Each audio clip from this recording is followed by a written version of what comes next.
Hello and welcome back to everyone. The mission development academy के इस board mastery programme में आप सभी लोगों का स्वागत है। अब ये बोर्ड मास्टरी प्रोग्राम किन बच्चों के लिए है? जो भी बच्चे अपने बोर्ड का एग्जाम्स देना चाहते हैं, चाहे वो यूपी बोर्ड हो, एमपी बोर्ड हो, बिहार बोर्ड हो, राजस्थान बोर्ड हो। अगर आप क्लास 10th में एनसीईआरटी को कंप्लीट मास्टरी करना चाहते हैं तो बोर्ड मास्टरी प्रोग्राम आप सभी के लिए है। आपने फर्स्ट चैप्टर में बहुत अच्छी तरीके से सारी चीजें सीखी, उसके कॉन्सेप्ट सीखे, पूरे जो एनसीईआरटी के क्वेश्चंस हैं उनको सॉल्व करना आपने सीखा। और जितने भी प्रीवियस ईयर के क्वेश्चंस पेपर हैं चैप्टर वाइज, जैसे कि हमने फर्स्ट चैप्टर में रियल नंबर के जितने भी क्वेश्चन आए हुए हैं सीबीएसई के, उन सारे क्वेश्चंस को हमने सॉल्व किया। ठीक उसी तरीके से हम पॉलिनोमियल, जो हमारा सेकंड चैप्टर है पॉलिनोमियल, इसके भी कॉन्सेप्ट समझेंगे, एनसीईआरटी के जो क्वेश्चंस हैं उनको सॉल्व करेंगे, और साथ ही साथ इस चैप्टर से जितने भी सीबीएसई के अंदर प्रीवियस ईयर क्वेश्चन पेपर आए हुए हैं, इस चैप्टर से रिलेटेड जितने भी पीवाईक्यू हैं उनको भी सॉल्व करेंगे। और जितने लोग भी मुझे जानते हैं, आपको पता है अगर आपको मेंटर सर के साथ पढ़ना है तो आपको कुछ रूल्स फॉलो करने पड़ते हैं। यकीन मानो, डे वन से अगर आप रूल फॉलो करोगे, आपको सक्सेसफुल होने से, बोर्ड में मास्टरी करने से कोई नहीं रोक सकता, यकीन मानो। अब मैं हर बार कहता हूं, बार बार कहता हूं कि अगर आप खुद के प्रति ईमानदार हो ना, अगर आप खुद के प्रति ईमानदार हो और पर डे बेसिस पे ये रूल फॉलो कर रहे हो, अगर आप हमारे साथ पढ़ रहे हो, चाहे वो कोई सी भी क्लास देख रहे हो या किसी से भी पढ़ रहे हो, यार आपको खुद के प्रति ईमानदार होना पड़ेगा। सबसे पहली चीज, अगर आपको मेरे साथ पढ़ना है तो आपके पास में यार नोटबुक और पेन होना चाहिए। आज के समय में क्या हो गया है ना, ऑनलाइन का दौर चल पड़ा है। लोग वीडियो ऑन कर लेते हैं और लेक्चर्स देखते हैं, मैथ्स के देखते हैं, खुद से सॉल्व नहीं करते। ये नहीं कि वीडियो देखें, हाँ ठीक है, उसको पोज करें, क्वेश्चन सॉल्व करें, जब नहीं आ रहा तो फिर से वीडियो देखें। ये अप्रोच होनी चाहिए। लोग बिना नोटबुक और बिना पेन पेपर के साथ में बैठते हैं, केवल वीडियो चल रही होती है। ऐसे आपको कुछ भी समझ नहीं आएगा। तो यकीन मानो, ये रूल्स आपको फॉलो करने पड़ेंगे। जो भी आपको पढ़ाया जाए उसको लिखिए, खुद के नोट्स बनाइए भाई। और नोट्स मैं चेक करता हूं, आपको पता है वीडियो देखते समय बीच में छोड़ करके नहीं जाना यार। आज ये टॉपिक हमने उठाया है पॉलिनोमियल्स, तो आज पूरा सीखेंगे। इस अप्रोच के साथ बैठना है आपको। नोट्स के लिए आप हमारी एप्लीकेशन को डाउनलोड कर सकते हो, TMD academy Google play store पे एप्लीकेशन है, उसको डाउनलोड करिए। कंप्लीट नोट्स आपको वहां पे मिल जाएंगे। जो भी नोट्स मैं आपको लिखूंगा सारे नोट्स आपको मिलेंगे, और उसके लिए आप एप्लीकेशन को डाउनलोड कर लीजिए। क्लास के बीच में अगर कोई क्वेश्चंस दिए जाते हैं, करने से पहले मैं बोल रहा हूं कि ये क्वेश्चंस आप सॉल्व करो, साथ ही साथ तो उसको सॉल्व करिए, इन्वॉल्व होइए उसके अंदर। ऑनलाइन एजुकेशन में सबसे बड़ी प्रॉब्लम यही है कि बच्चे इन्वॉल्व नहीं होते हैं। उनको लगता है कि नहीं मैं कर लूंगा। जब वीडियो देखोगे जब तो समझ आएगा कि हाँ मुझे समझ आ रहा है। बार बार आपको वीडियो देखनी ना पड़े, एक ही बार अच्छे से एक बार अच्छे से नोट्स बना लो, ताकि बार बार रिवीजन करते समय पे आपको वीडियो नहीं देखने की जरूरत पड़े। आपने एक बार नोट्स बना लिया, आपका काम हो गया, और बार बार उसी को रिवाइज करते रहो। क्लास के बीच में जो क्वेश्चन दिए जाते हैं उनको सॉल्व करिए। डेली का होमवर्क डेली करिए। अगर मैंने आपको बोला है ना कि यार फर्स्ट चैप्टर आपने कंप्लीट कर लिया, उसके बेसिस पे ये और क्वेश्चन इनको सॉल्व करिए, तो वो होमवर्क कंप्लीट करते जाइए साथ साथ में, राइट। इसके अलावा वीडियो देखते समय कंप्लीटली फोकस रहिए। सिलेबस ट्रैकर जो सीट है, सिलेबस का मतलब क्या हुआ, आपके पास कितने चैप्टर हैं। जैसे बोर्ड मास्टरी प्रोग्राम में अगर मैथ्स में देखोगे तो कितने चैप्टर हैं आपके, 14 चैप्टर हैं। तो पहला चैप्टर हो गया हमारा कंप्लीट, दूसरा चैप्टर आज कर रहे हैं तो उसको टिक करते जाइए। हाँ, कि चैप्टर 1 के हमने क्या क्या कंप्लीट कर लिए। चैप्टर 1 में जो हमारी एनसीईआरटी थी उसको हमने कंप्लीट कर लिया, एनसीईआरटी हमने कंप्लीट कर लिया, राइट। इसके कॉन्सेप्ट हमने पढ़ लिए। अच्छा, जो सीबीएसई के 2025 के क्वेश्चन पेपर है उनको सॉल्व कर लिया। अच्छा, 24 के भी सॉल्व कर लिए, 23 के भी सॉल्व कर लिए, राइट। तो ये इस तरीके से आपको ट्रेस करना होगा सिलेबस को। जो बच्चे सिलेबस को ट्रेस करते हैं पर डे बेसिस पे, अपने बोर्ड के जो एग्जाम्स होते हैं उसके अंदर उनको पता होता है कितना सिलेबस मेरा कंप्लीट हो गया है, कौन सा सिलेबस कितने दिन के अंदर मुझे कंप्लीट करना है, और कितना मुझे रिवीजन करना बाकी। ये कब पता चलता है, जब आप अपना सिलेबस ट्रैकर बनाते हो। और इसके लिए आप हमारी एप्लीकेशन को डाउनलोड कर लीजिए। कैसे बनाना है, कॉल कर सकते हैं, पूछ सकते हैं। इसके अलावा अगली क्लास अटेंड करने से पहले भाई पिछली क्लासेस का रिवीजन करके आइए। अगर आप पॉलिनोमियल पढ़ रहे हैं ना, तो एक बार अपने नोट्स को देख लीजिए कि यार फर्स्ट चैप्टर में कोई डाउट तो नहीं है। सर ने हमें प्रीवियस ईयर के 3 साल के क्वेश्चन पेपर करा दिए, एक बार और मैं खुद से करके देखता हूं, मुझे कहीं डाउट तो नहीं है। डाउट है तो उसको नोट डाउन करके रखिए, तुरंत डाउट क्लियर करिए, उसके बाद ही आगे बढ़ना होता है। तो चलिए, सबसे पहले हम पॉलिनोमियल क्या होता है इसके बारे में बात करते हैं। बहुत ही आपको यूनिक नोट्स हमारे मिलेंगे, और अच्छी तरीके से इन नोट्स को देख करके सीख जाओगे। पॉलिनोमियल, आपने 9th क्लास में भी पढ़ा होगा पॉलिनोमियल क्या होते हैं। तो देखिए, पोली मतलब होता है मेनी, नोमियल्स मतलब टर्म्स जिसमें बहुत सारे टर्म्स होते हैं, या आप कुछ इस तरीके से समझ सकते हो, एक ऐसा एल्जेब्रिक एक्सप्रेशन जिसकी जो पावर, जो एक्सपोनेंट है वो एक होल नंबर होता है। अब एक्सपोनेंट क्या है, इसको हम कहते हैं एक्सपोनेंट। अब एक्सपोनेंट क्या है, ये होल नंबर में है। अगर एक्सपोनेंट होल नंबर में होगा तो ये मान लो कि वो पॉलिनोमियल ही होगा। अब इसमें टर्म्स मैटर नहीं करेगा, ये होल नंबर है, यहाँ पे 4x⁴, ये क्या हो गया, होल नंबर है, तो इसको क्या कह सकते हैं, ये पॉलिनोमियल है।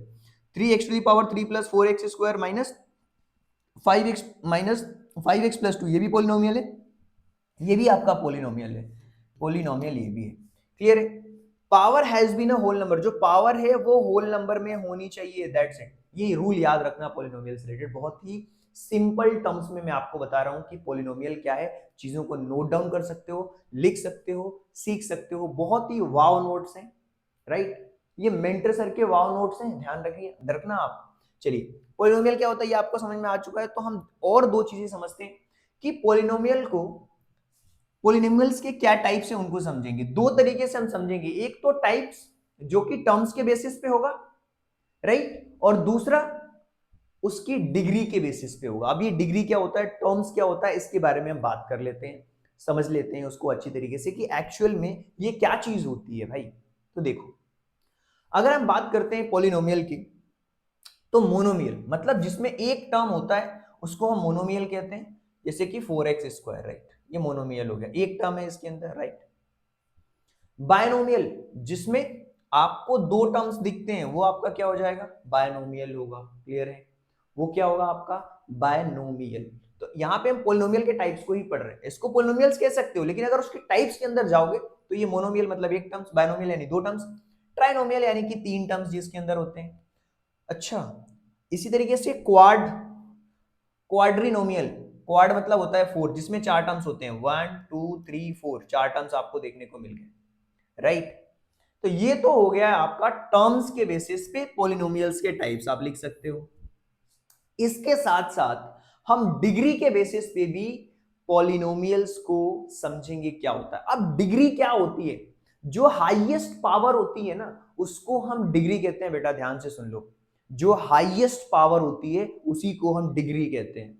तो यहां पे आप देख पा रहे हो कि जो हाईएस्ट पावर है किसी भी वेरिएबल का, अच्छा वेरिएबल क्या होता है यार सर, ये तो आपने हमें बताया नहीं। देखो नाम से ही पता लग रहा है, वेरिएबल, राइट, क्या होता है वेरिएबल, आप समझो क्या होता है वेरिएबल। देखो मैं आपको बता रहा हूं, एक टर्म है वेरिएबल, 9th क्लास में भी आपने पढ़ा होगा, तो मैं आपको बताता हूं। वेरी, वेरी मतलब जिसकी वैल्यू वेरी करती है, जिसके बारे में हमें पता नहीं होता है, जैसे मान लो एक्स, वाई, जेड, ये सब वेरिएबल कहलाते हैं। इसको हम क्या कहते हैं, वेरिएबल, मतलब जिसकी वैल्यू वेरी करती रहती है, जिसके बारे में हमें एग्जैक्ट कोई पता नहीं होता, जैसे X Y Z P Q R कुछ भी हो सकता है, राइट। तो एक्स क्या हो गया, वेरिएबल हो गया। ओके सर, हमें समझ आ गया कि वेरिएबल क्या होता है।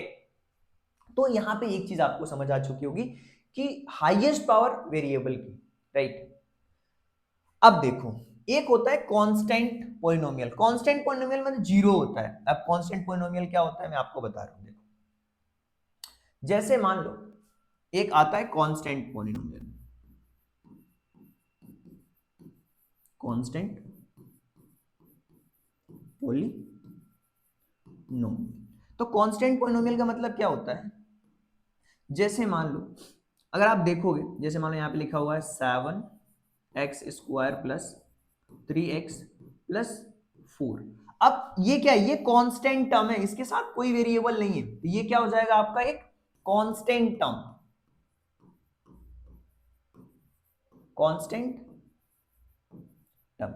ये तो हमारे टर्म्स हो गए, इसको हम ऑपरेटर्स बोलते हैं, आपको भी पता है, ये आपका एक्सपोनेंट होगा। क्लियर है? तो ये हो गया कांस्टेंट टर्म। अब यहां पे जो कांस्टेंट पॉलिनोमियल होगा, जैसे कि जीरो, जिसकी डिग्री जीरो होती है उसको हम कांस्टेंट पॉलिनोमियल कहते हैं। अब डिग्री का मतलब क्या होता है, हाईएस्ट पावर, ये तो मैं आपको ऑलरेडी बता चुका हूं। लीनियर पॉलिनोमियल जिसकी डिग्री 1 होती है, जैसे जैसे लीनियर पॉलिनोमियल का एग्जांपल क्या हो जाएगा, अगर आप पूछोगे सर लीनियर पॉलिनोमियल के, जैसे मान लो यहाँ पे कोई भी एग्जांपल लिखना है, तो ये हो गया 5। अच्छा, लीनियर पोलिनोमियल का एग्जांपल क्या हो जाएगा, जैसे 7x+2, ये लीनियर पोलिनोमियल का एग्जांपल है, क्योंकि x की जो हाईएस्ट पावर है वो क्या है, 1, कुछ भी नहीं है तो 1। अच्छा, क्वाड्रेटिक में क्या होगा, क्वाड्रेटिक इक्वेशन आपको पता है यार क्या होता है, जैसे 7x² + 2x + 3, तो यहाँ पे हाईएस्ट पावर 2 होगी। क्यूबिक में क्या होगा, 3 होगा हाईएस्ट पावर, जैसे कि 5x³ plus 7x² plus 9x + 5, कुछ भी, मतलब जो हाईएस्ट पावर होगी वो 3 होगी। ऐसे ही बाय क्वाड्रेटिक पोलिनोमियल में जो डिग्री होगी वो 4 होगी। डिग्री का मतलब हाईएस्ट पावर, तो आपको याद रखना डिग्री मतलब हाईएस्ट पावर ऑफ वेरिएबल, ये तो आपको समझ आ चुका होगा, इसको नोट डाउन कर सकते हो। पॉलिनोमियल को हमने समझा, एक तो किसके बेसिस पे, टर्म्स के बेसिस पे समझ लिया, दूसरा हमने समझा इसको डिग्री के बेसिस पे, और आई होप कि आपको कोई भी डाउट नहीं हुआ होगा। इसको लिख लो, नोट डाउन कर लो, फिर हम आगे बढ़ते हैं ऐसे ही वाव नोट्स के साथ। पूरे के पूरे जो कॉन्सेप्ट हैं पॉलिनोमियल से रिलेटेड, वो सारे के सारे कॉन्सेप्ट हम समझने वाले हैं। चलिए आगे बढ़ते हैं, ये तो मैंने आपको बता दिया। अब जीरोज क्या होते हैं, जीरोज क्या होते हैं आप समझिए।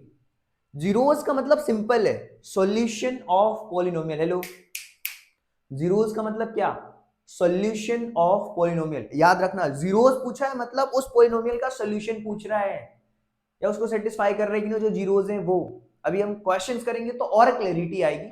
तो जीरोज का मतलब सिंपल है, solution of polynomial, value of x for which, जैसे px⁻0, तो ये वैल्यूज है। अब देखो, अब मान लो यहां पे x-2 दिया हुआ है, ये एक हमारा पॉलिनोमियल है, राइट, तो इसको हम जीरो के इक्वल रखेंगे। अगर हम x-2 को जीरो के इक्वल रखेंगे तो x की वैल्यू क्या हो जाएगी, यहाँ पे जब ये इधर ट्रांसफर होगा तो ये 2 हो जाएगा, यानी x की वैल्यू क्या हो जाएगी 2। अगर हम x की वैल्यू 2 पुट करते हैं यहाँ पे, तो 2 - 2 क्या हो जाएगा, 0 हो गया, मतलब 2 ही इसका क्या है, जीरोज है। 2 is the zero of this polynomial, यानी कि जीरोज का मतलब क्या होता है, 2 ही वो उसका सोल्यूशन है जिसको पुट करने पर वैल्यू 0 हो जाएगी। क्लियर, अगर यहाँ पे 2 रख दोगे तो 2 - 2 क्या हो जाएगा, 0। तो 2 ये क्या आया, ये जीरोज है। ये क्या है, जीरोज का मतलब क्या है भाई, सॉल्यूशन ऑफ पॉलिनोमियल। पॉलिनोमियल का सॉल्यूशन जीरोज होता है भाई। कॉन्सेप्ट समझोगे तो चीजें आपको बहुत अच्छी तरीके से समझ में आएगी। तो यहाँ पे हमने देखा जीरोज ऑफ पॉलिनोमियल्स, लिख सकते हो सारी चीजें, ताकि आपको कोई भी डाउट इस चैप्टर से रिलेटेड न रहे जब हम क्वेश्चन सॉल्व करने की जब क्वेश्चन सॉल्व करना हम शुरू करेंगे, जब कोई भी डाउट नहीं रहना चाहिए। लिखो भाई, आपका पूरा ध्यान पढ़ने पे होना चाहिए, राइट, कमेंट पे, लाइव सेक्शन के उस पे, ऐप पे कौन क्या कर रहा है, यूट्यूब पे कौन क्या कर रहा है, कोई फर्क आपको नहीं पड़ना चाहिए। आपका पूरा का पूरा ध्यान अपने नोट्स बनाने पे, चीजों को समझने पर होना चाहिए। कोई डाउट रहता है तो आप बिल्कुल कमेंट कर सकते हो। अगर आप लाइव नहीं देख रहे हो, बाद में देख रहे हो, तो अगर आपको डाउट रहता है तो आप कमेंट कर सकते हो। क्लियर है, अगर ऐप पे हो तो कोई बात नहीं, चैट का ऑप्शन रहता है वहां पे, और वहां से आप क्वेश्चंस पूछ सकते हो। तो ये आपको समझ आ गया होगा, क्लियर है। 2 is the zeros of this polynomial, clear. चलिए आगे बढ़ते हैं। जीरोज हमने देख लिया, अब इसके रिलेशन हम देखेंगे भाई, कि इस पॉलिनोमियल के रिलेशंस क्या होते हैं, कैसे इसको समझना होगा, उसको हम समझेंगे। देखिए, सबसे पहले तो जो क्वाड्रेटिक पॉलिनोमियल होता है, क्वाड्रेटिक पॉलिनोमियल में अगर आप देखोगे तो अच्छा, कुछ चीजें हैं जो आपको पता होना चाहिए। कोएफिशिएंट क्या होता है, कांस्टेंट टर्म क्या होता है, ये भी मैं आपको बता देता हूं। चलिए, कोएफिशिएंट क्या होता है उसको भी हम बता देते हैं आपको, कि कोएफिशिएंट क्या होगा। देखो, ये आपका कोएफिशिएंट है, यहां पे देखो मैं आपको समझा देता हूं। यहां पे अगर आप देखोगे ना, यहां पे, तो ये जो टर्म है, ये जो टर्म है, एक तरीके से इसको हम कहेंगे कोएफिशिएंट। किसका कोएफिशिएंट है भाई, ये जो टर्म है वो कोएफिशिएंट है। किसका कोएफिशिएंट है, ये जो टर्म है वो कोएफिशिएंट किसका है, ये कोएफिशिएंट है x² का कोएफिशिएंट है। यहां पे देखिए, यहां पे अगर आप देखोगे ध्यान से तो आपको समझ आएगा, ये जो a है यहाँ पे, जैसे ये a है, ये क्या है, ये कोएफिशिएंट है। b क्या है, कोएफिशिएंट है। ये a किसका कोएफिशिएंट है, x² का कोएफिशिएंट है। x किसका कोएफिशिएंट, x का कोएफिशिएंट क्या है, b है। c क्या है, हमारा कांस्टेंट टर्म है। तो आपने देखा होगा आपने देखा होगा कि यहाँ पे मैंने ये सी है हमारा, राइट। अगर इसको कंपेयर करना चाहोगे तो आप इस तरीके से कंपेयर कर सकते हो, A x square plus B x plus C, right. ये इक्वल टू जी, ये आपका जब हम फोर्थ चैप्टर पढ़ेंगे क्वाड्रेटिक इक्वेशन तो वहां भी हम समझेंगे कि क्या होती है चीजें। अब यहां पे देख लो एक बार, इसको हम कहते हैं कॉफिशिएंट। ये किसका कॉफिशिएंट है? एक्स स्क्वायर का। ये किसका कॉफिशिएंट है भाई? 3। ये एक्स का कॉफिशिएंट है। तो कॉफिशिएंट आपको क्लियर हो चुका होगा, कांस्टेंट टर्म आपको क्लियर हो चुके होंगे, राइट। वेरिएबल आपको क्लियर हो चुके होंगे कि क्या होते हैं। ये आपने 9th क्लास में ऑलरेडी पढ़ा है, नहीं पढ़ा है तो फिर से रिवाइज कर सकते हो। अब यहां पे हमें देखना होगा सम ऑफ जीरोस, राइट। लेकिन अगर हम क्वाड्रेटिक पॉलिनोमियल की बात करते हैं, उनके रिलेशन की बात करेंगे। रिलेशन किसका? Relation between zeros and coefficient. तो जीरोस तो हमें क्लियर है, सॉल्यूशन के बारे में बात हो रही है। कॉफिशिएंट क्या होते हैं अभी हमने देख लिया कि ये ए जो है वो कॉफिशिएंट है एक्स स्क्वायर का, बी जो है कॉफिशिएंट है एक्स का, सी जो है वो कांस्टेंट टर्म का कॉफिशिएंट है। अब if alpha and beta are the zeros of quadratic polynomial, अगर अल्फा और बीटा जो है वो जीरोस हैं किसी भी पॉलिनोमियल के, तो जो उनका सम होता है, जो सम ऑफ जीरोस होगा अल्फा प्लस बीटा, वो माइनस बी अपॉन ए होता है। ये कैसे होता है माइनस बी अपॉन ए? मैं आपको बता देता हूं। देखो, सबसे पहले तो हम कंपेयर करना स्टार्ट करते हैं। किससे कंपेयर करना स्टार्ट करते हैं? हम कंपेयर करना स्टार्ट करते हैं इस वाले टर्म से। जब हम इस वाले टर्म से कंपेयर करना स्टार्ट करते हैं ना बेटा, तो आप देखो इसको तो एग्जैक्टली हम क्या कहते हैं? हम कहते हैं यार minus coefficient of x square. अच्छा, कॉफिशिएंट ऑफ एक्स स्क्वायर क्या? Coefficient of x, alpha plus beta, coefficient of x, ना कि x square. Coefficient of x, coefficient of x, x का कॉफिशिएंट क्या है? बी है, तो यहां पे बी लिखेंगे। बी लिख दिया हमने। अब यहाँ पे माइनस रखना है तो ये माइनस हो गया। ये किसका कॉफिशिएंट हो गया? एक्स का। एक्स स्क्वायर का नहीं है, ध्यान रखना, ये गलती से यहाँ पे एक्स स्क्वायर हुआ है, एक्स का। फिर upon coefficient of x square. अब कॉफिशिएंट ऑफ एक्स स्क्वायर क्या है? ए, तो माइनस बी अपॉन ए। यानी कि सम ऑफ जो जीरोस होगा, जो अल्फा प्लस बीटा होगा, वो होगा माइनस बी अपॉन ए। इस चीज को ध्यान रखना। दूसरी चीज, अल्फा इंटू बीटा, यानी कि प्रोडक्ट ऑफ जीरोस क्या होंगे? Alpha into beta. अगर अल्फा और बीटा इसके जीरोस हैं तो constant term, right, constant term यानी कि सी, और कॉफिशिएंट ऑफ एक्स स्क्वायर यानी कि सी अपॉन ए। तो आपको समझ आ रहा होगा कि अल्फा प्लस बीटा जो है वो क्या होगा? माइनस बी अपॉन ए, और जो प्रोडक्ट ऑफ जीरोस होंगे जिसको हम अल्फा इंटू बीटा कहते हैं, वो आपका क्या होगा? सी अपॉन ए, राइट। माइनस बी अपॉन ए और सी अपॉन ए। यहां तक क्लियर है? ये माइनस का साइन नहीं है, ध्यान रखना। यहां पे जो टर्म आप देख पा रहे हो, ये माइनस बी अपॉन ए और ये सी अपॉन ए, तो इसको ध्यान रखना है आपको।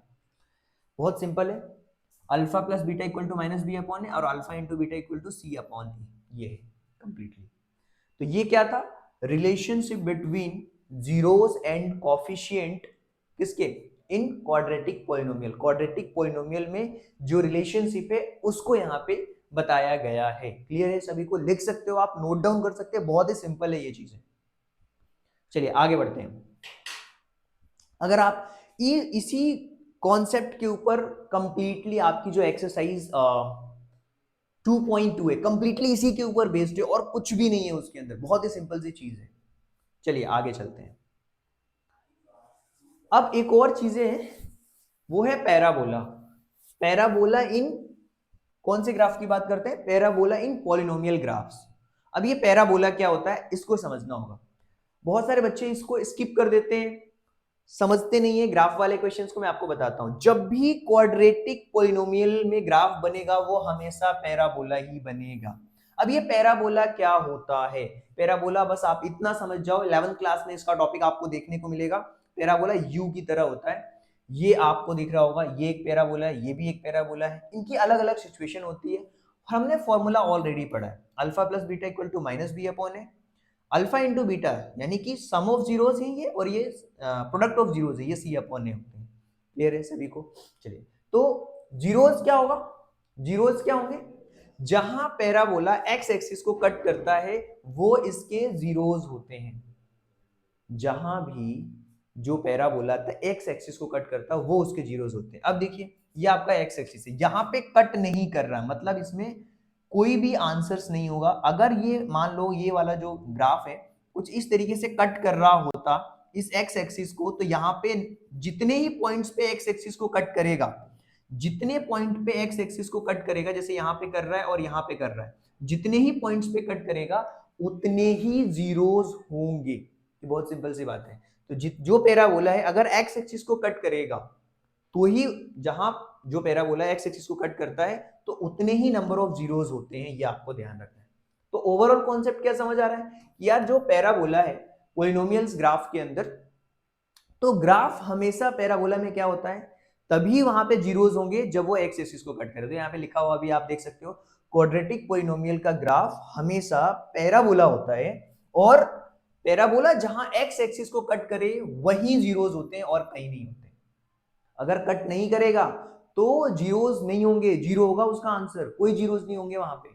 और जीरोस का सिंपल मतलब है क्या, जीरोस का मतलब है उस पॉलिनोमियल का सॉल्यूशन, सिंपल सी बात है। चलिए तो ये आपको समझ आ गया होगा पैराबोला। एक और चीज मैं आपको बता देता हूँ, यू जो शेप होता है उसको हम पैराबोला कहते हैं, राइट। जो पॉलिनोमियल की जो डिग्री होती है क्वाड्रेटिक इक्वेशन के अंदर वो 2 होती है, क्वाड्रेटिक पॉलिनोमियल में 2 होती है, उसकी डिग्री हाईएस्ट पावर 2 होती है, तो क्वाड्रेटिक होगी पॉलिनोमियल, राइट, क्वाड्रेटिक पॉलिनोमियल। इसी तरीके से जहां पे कट करता है वही आपके जीरोस होते हैं। जैसे यहाँ पे देखिए कहीं भी कट नहीं कर रहा, अगर इस एक्स एक्सिस को कट कर रहा होता उतने ही जीरोस होते हैं। अगर पैराबोला एक्स एक्सिस को कट नहीं कर रहा है, नीचे की तरफ है, तो वहां पे आप देखोगे कि नो रियल जीरोस होंगे, कोई भी रियल जीरोस नहीं होंगे, रूट में आंसर आ रहे होंगे उस कंडीशंस में, उस कंडीशन में रूट में आंसर आ रहे होते हैं, रियल में आंसर नहीं आ रहे होते हैं, राइट। इसी तरीके से अगर कट नहीं कर रहा हो तो ये ओपन अप है, और यहाँ पे अगर आप देख पा रहे हो ये भी कट नहीं कर रहा, या तो कट कर रहा होगा या तो कट नहीं कर रहा होगा या तो एक पॉइंट को कट कर रहा होगा। तो तीन सिचुएशंस होती हैं, तीन सिचुएशंस होती हैं, 3 पॉसिबल केसेस हैं पैराबोलास के। कितने? 3 पॉसिबल केसेस हो सकते हैं। कौन कौन से 3 पॉसिबल केसेस हैं उनको ध्यान से देखिए।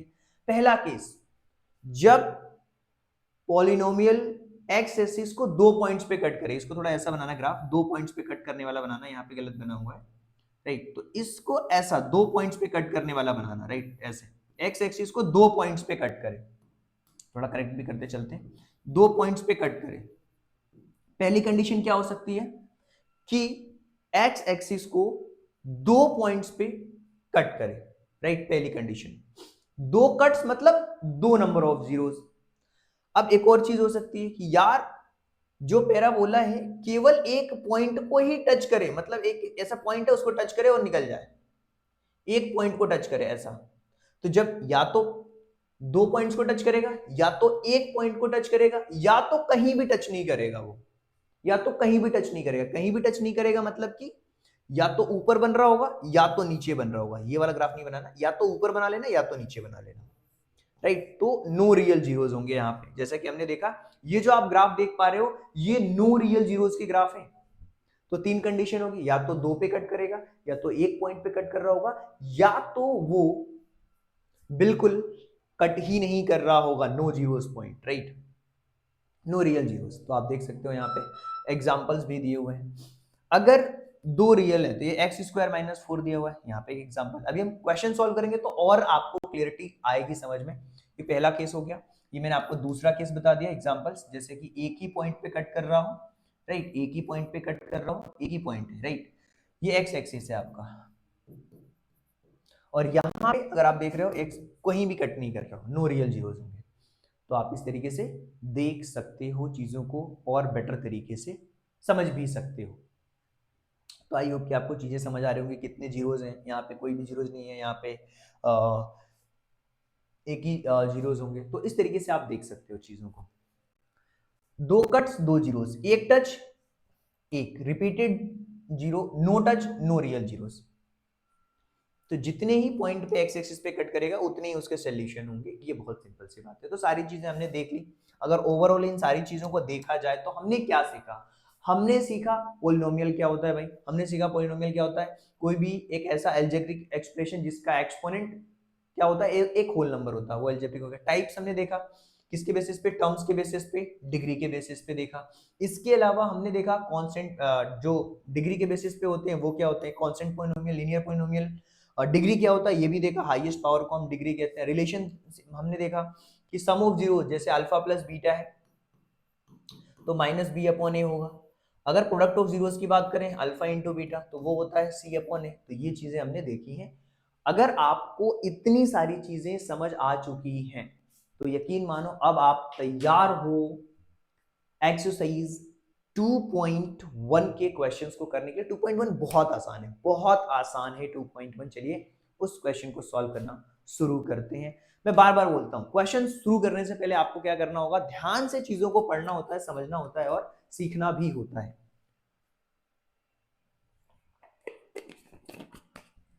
तो अगर आप ध्यान से देखोगे अपनी एनसीईआरटी के क्वेश्चंस को तो एक्सरसाइज 2.1 में ये आपके कुछ ग्राफ्स दिए हुए हैं। क्या दिए हुए हैं, ग्राफ दिए हुए हैं। अब इस ग्राफ में क्या हो रहा है, इस ग्राफ में आपको टोटल 6 क्वेश्चन दिए हुए हैं और यहां पे क्या पूछा है, the graphs of y equal to px are given in the figure this the some polynomials find the number of zeros. हमें number of zeros find out करना है। हमें क्या फाइंड आउट करना है, number of zeros find out करना है। हमें number of zeros find out करना है भाई, number of zeros find out करना है। टोटल आपके पास में कितने यहाँ पे 1 पहला क्वेश्चन है, दूसरा क्वेश्चन, तीसरा, चौथा और पांचवा। Number of zeros find out करके मैं एक बार में ही बता देता हूं, सारे आप देख सकते हो ध्यान से। मैंने आपको ये बताया कि हमेशा पैरा जो बोला है, पैराबोला जो यू बनेगा उसमें अगर एक्स एक्सिस को कट कर रहा होगा तो ही उसका सोल्यूशन होगा, नहीं तो नहीं होगा। तो आपको पता है ये जो आपकी लाइन है वो एक्स एक्सिस को बता रही है, क्लियर है। अब ये जो है वो वाई एक्सिस को बता रही है। तो क्या ये एक्स एक्सिस को कट कर रही है लाइन, नहीं कर रही है। मतलब पहले वाले क्वेश्चन में जो नंबर ऑफ जीरोस होंगे वो क्या होंगे, जीरो होंगे भाई, जीरो होगा इसका आंसर। नंबर ऑफ जीरोस की बात करें तो क्या हो जाएगा, नंबर ऑफ जीरोस क्या होंगे, नंबर ऑफ जीरो क्या होंगे, जीरो भाई, कुछ कोई नहीं, कोई सोल्यूशन ही नहीं है इसका। नंबर ऑफ जीरो पहले वाले का आंसर जो होगा वो क्या होगा, जीरो होगा भाई, जीरो होगा। इसी तरीके से अब हम बात करते हैं इस वाले क्वेश्चन की। तो यहां पे अगर आप देख पा रहे हो ये है आपका एक्स एक्सिस और यहाँ पे एक पॉइंट ऐसा है जहां पे ये इंटरसेक्ट कर रहा है। एक्स एक्सिस पे क्या कर रहा है, वो इंटरसेक्ट कर रहा है। अगर वो एक्स एक्सिस पे इंटरसेक्ट कर रहा है एक पॉइंट पे तो यहाँ पे नंबर ऑफ जीरोस कितने होंगे, यहाँ पे नंबर ऑफ जीरोस होंगे 1। तो यहाँ पे आप लिख सकते हो, यहाँ पे जो नंबर ऑफ जीरोस होंगे वो होंगे 1। इसी तरीके से यहाँ पे कितने पॉइंट्स हैं, 1 2 और 3, 3 पॉइंट्स पे कट कर रहा था। यहाँ पे नंबर ऑफ जीरोस कितने होंगे भाई, 3, number of zeros equal to 3। इसी तरीके से यहाँ भी देख लो, एक्स एक्सिस पे पॉइंट देखो 2, तो यहाँ पे नंबर ऑफ जीरोस 2। यहाँ पे कितने हो रहे हैं, 1 2 3 4। तो नंबर ऑफ जीरोस कितने हो जाएंगे यहाँ पे, 4। यहाँ पे कितने हो जाएंगे, 1 2 और 3। तो नंबर ऑफ जीरोस कितने हो जाएंगे भाई, 3। बहुत सिंपल है ये क्वेश्चन, आसानी से देख सकते हो। यहाँ पे नंबर ऑफ जीरोस कितने होंगे, 1, यहाँ पे थर्ड वाले में 3, फोर्थ वाले में 2 एंड फिफ्थ वाले में 4 और सिक्स्थ वाले का जो आंसर होगा वो उसमें क्या हो जाएंगे, 3 हो जाएंगे। तो आई होप कि आपको ये जो एक्सरसाइज है 2.1 5 मिनट की एक्सरसाइज थी यार, आसानी से आपको समझ आ गई होगी। साथ साथ सेव करते चलते हैं क्योंकि बहुत सारे ऐसे बच्चे हैं जिनको नोट्स की भी जरूरत पड़ती है। अगर आपको नोट्स चाहिए तो हमारी एप्लीकेशन को डाउनलोड कर सकते हो गूगल प्ले स्टोर से, टीएमडी एकेडमी को आप डाउनलोड कर सकते हो। बहुत ही सिंपल सी चीज थी, आपको समझ आ गई होगी। नंबर ऑफ जीरोस कितने हैं, सारे नंबर ऑफ जीरोस हमने फाइंड आउट कर लिए हैं आपके सामने। चलिए अब हम बात करेंगे, बहुत ही छोटी सी एक्सरसाइज है, बहुत ही छोटी एक्सरसाइज है। ध्यान से अगर आप देखोगे तो आसानी से सारी चीजें आपको समझ आने लग जाएंगी, राइट। तो चलिए ये तो आपको समझ आ चुका है भाई। अब हम नेक्स्ट मैं एक चीज और बता देता हूँ, जितने भी बच्चे हमारे बोर्ड मास्टरी प्रोग्राम से जुड़ना चाहते हैं अभी के सेशन में, आगे आने वाले सेशन में, यार आप हमारी एप्लीकेशन को डाउनलोड कर लो। यहाँ पे अगर आप सीबीएसई में हो, एमपी बोर्ड में हो, या किसी भी अगर आप स्टेट बोर्ड से भी हो, एनसीईआरटी को मास्टरी करना चाहते हो, तो इस बोर्ड मास्टरी प्रोग्राम में आप इनरोल कर सकते हो। आप हमारी एप्लीकेशन को डाउनलोड करके, बहुत ही सिंपल सी चीज़ है यहाँ पे। और इसके अलावा और भी हमारे प्रोग्राम्स चलते हैं। अगर आपके छोटे भाई बहन है, चाहे वो सैनिक स्कूल, नवोदय, आरएमएस में अगर आप एडमिशन लेना चाहते हैं, एंट्रेंस के लिए अगर आप प्रिपरेशन कर रहे हैं, तो इसमें से जो आपके लिए सुटेबल है वो आप उसके साथ जुड़ करके अपनी प्रिपरेशन को बेटर कर सकते हैं। साथ ही साथ अगर आप इन सारी चीज़ों को प्रिपेयर नहीं करना चाहते, तो आप हमारी जो all in one mentorship program से इसमें भी इनरोल कर सकते हो। ऑल इन वन जो मेंटरशिप जो प्रोग्राम है, उसको भी आप क्या कर सकते हो, इनरोल कर सकते हो। बहुत ही सिंपल सी चीज है। इसमें क्या होता है, जितने भी आपके कोर्सेस हैं वो आपको वहां पे एक्सेस मिल जाता है, चाहे वो सैनिक स्कूल हो, आरएमएस हो, बोर्ड एग्जाम्स हो, सारे जो कोर्सेस हैं उनमें आपको एक्सेस मिल जाता है। चलिए, तो अब हम बात करते हैं एक्सरसाइज 2.2 की। एक्सरसाइज 2.2 की हम बात कर लेते हैं, राइट। अब देखिए, उम्मीद करता हूं कि आपके पास में नोटबुक और पेन तो होगा ही होगा, और बहुत अच्छी तरीके से आप चीजों को सीख रहे होंगे, समझ रहे होंगे और आगे भी बढ़ रहे होंगे। बहुत अच्छी तरीके से डिटेल्ड में हर एक क्वेश्चन को मैं समझाने वाला हूं। अगर कोई डाउट अगर आपको आता है, तो आप डाउट अपने क्लियर करके साथ में ही आपको आगे बढ़ना है। बीच में आपको अगर डाउट आता है तो आप कमेंट भी कर सकते हो, पूछ भी सकते हो जो भी आपके डाउट्स हैं। तो सबसे पहला क्वेश्चन हम देखते हैं, लेकिन मैं बार बार कहता हूं, कोई भी क्वेश्चन सॉल्व करने से पहले क्वेश्चन को ध्यान से पढ़ना होता है। क्या करना होता है? क्वेश्चन को ध्यान से पढ़ना होता है। क्या लिखा हुआ है क्वेश्चन में, ध्यान से देखो। सबसे पहले क्वेश्चन नंबर फर्स्ट को हम पढ़ते हैं। लिखा हुआ है इसके अंदर कि फाइंड द, यहाँ पे क्या लिखा हुआ है, यहाँ लिखा हुआ है फाइंड द जीरोस। हमें जीरोस फाइंड आउट करने हैं। हमें क्या फाइंड आउट करना है? जीरोस फाइंड आउट करना है। किसके? इस क्वाड्रेटिक पॉलिनोमियल के। एंड वेरीफाई करना है। हमें ना सिर्फ जीरोस फाइंड आउट करने हैं भाई, बल्कि उन्हें वेरीफाई करना है। The relationship between the zeros. अच्छा, जीरोस की रिलेशनशिप को हमें वेरीफाई करना है, एंड उसके कोफिशिएंट्स उनको भी हमें वेरीफाई करना है। तो बहुत सिंपल सी बात मैं आपको समझाता हूं, बहुत सिंपल सी बात समझाता हूं, आप ध्यान से समझना उस चीज को। सबसे पहला क्वेश्चन लिखा हुआ है x square minus 2x minus 8। तो सबसे पहले वाले क्वेश्चन को हम सॉल्व करने वाले हैं। ये आपका पहला क्वेश्चन का आंसर होने वाला है, आंसर नंबर फर्स्ट। अब ये एक्सरसाइज जो 2.2 है उसका पहला क्वेश्चन है, और इसका जो पहला क्वेश्चन दिया हुआ है भाई, बहुत ही सिंपल सा क्वेश्चन दिया हुआ है। क्या दिया हुआ है क्वेश्चन को अगर आप ध्यान से देखोगे, x square minus 2x minus 8। ध्यान से देखना, x square minus 2x minus 8। अब देखो, यहां से आपको सोचने पड़ जाओगे, यार अब मैं कैसे फाइंड आउट करी। क्या आपने अपनी पिछली क्लासेस में, चाहे वो 9th हो 8th हो, उसमें मिडिल टर्म स्प्लिट करना सीखा है क्या? हेलो, क्या आपने मिडिल टर्म स्प्लिट करना सीखा है या फिर नहीं सीखा है? अगर आपने मिडिल टर्म स्प्लिट करना नहीं सीखा है, तो मैं आपको सिखाता हूं, ध्यान से समझना। सबसे पहले मिडिल टर्म स्प्लिट करने में आपको क्या करना होता है, हमें ये देखना होता है मिडिल टर्म स्प्लिट करने में। मिडिल टर्म स्प्लिट करने का मतलब कि हमारा फोकस होगा ये जो बीच वाला टर्म्स है उसके ऊपर, इस वाले टर्म्स पे हमारा फोकस होता है। यहां पे देखिए, एक्स स्क्वायर का कॉफिशिएंट क्या है? 1। कांस्टेंट टर्म क्या है? 8। यानी कि फर्स्ट और जो लास्ट टर्म है उसका मल्टीप्लाई करते हैं। यहां पे अगर कोई मान लो 4 होता और यहाँ पे 8 है, तो 8 4 जा 32 लिख देते हैं। लेकिन यहाँ पे 1 है और यहाँ पे 8 है, तो 1 और 8 का मल्टीप्लीकेशन करेंगे, क्या हो जाएगा? 8 हो जाएगा। अब हमें 8 का ऐसा फैक्टर फाइंड आउट करना है, 8 का हमें ऐसा फैक्टर फाइंड आउट करना है जिसको प्लस या फिर माइनस करने पर 2 आए। हेलो, क्या? ध्यान से सुनो, हमें 8 का ऐसा फैक्टर फाइंड आउट करना है बेटा, 8 का हमें ऐसा फैक्टर फाइंड आउट करना है जिसको प्लस या फिर माइनस करने पर क्या आना चाहिए? वो आना चाहिए 2 आना चाहिए। तो ध्यान से देखो बच्चे, गलतियां बहुत करते हैं। तो अगर मैं 8 के सारे फैक्टर्स देखूं, 8 के सारे फैक्टर्स को अगर मैं देखूं, मैं थोड़ा ये सब आपको दिमाग में करना है, अपने माइंड में करना है कैलकुलेशन। तो पहला हो सकता है 1 इंटू 8, ठीक है भाई। अगर मैं 8 का दूसरा फैक्टर देखूं तो 2 इंटू 4 हो सकता है, राइट, 2 इंटू 4 हो सकता है। तो सर ये क्या हो रहा है, 8 और 1 को अगर मैं प्लस करूं, 8 और 1 को अगर हम प्लस करूं, या तो प्लस या फिर माइनस करने पर 8 और 1 को प्लस कर रहा हूं तो 9 आ रहा है, चूंकि चाहिए नहीं मुझे।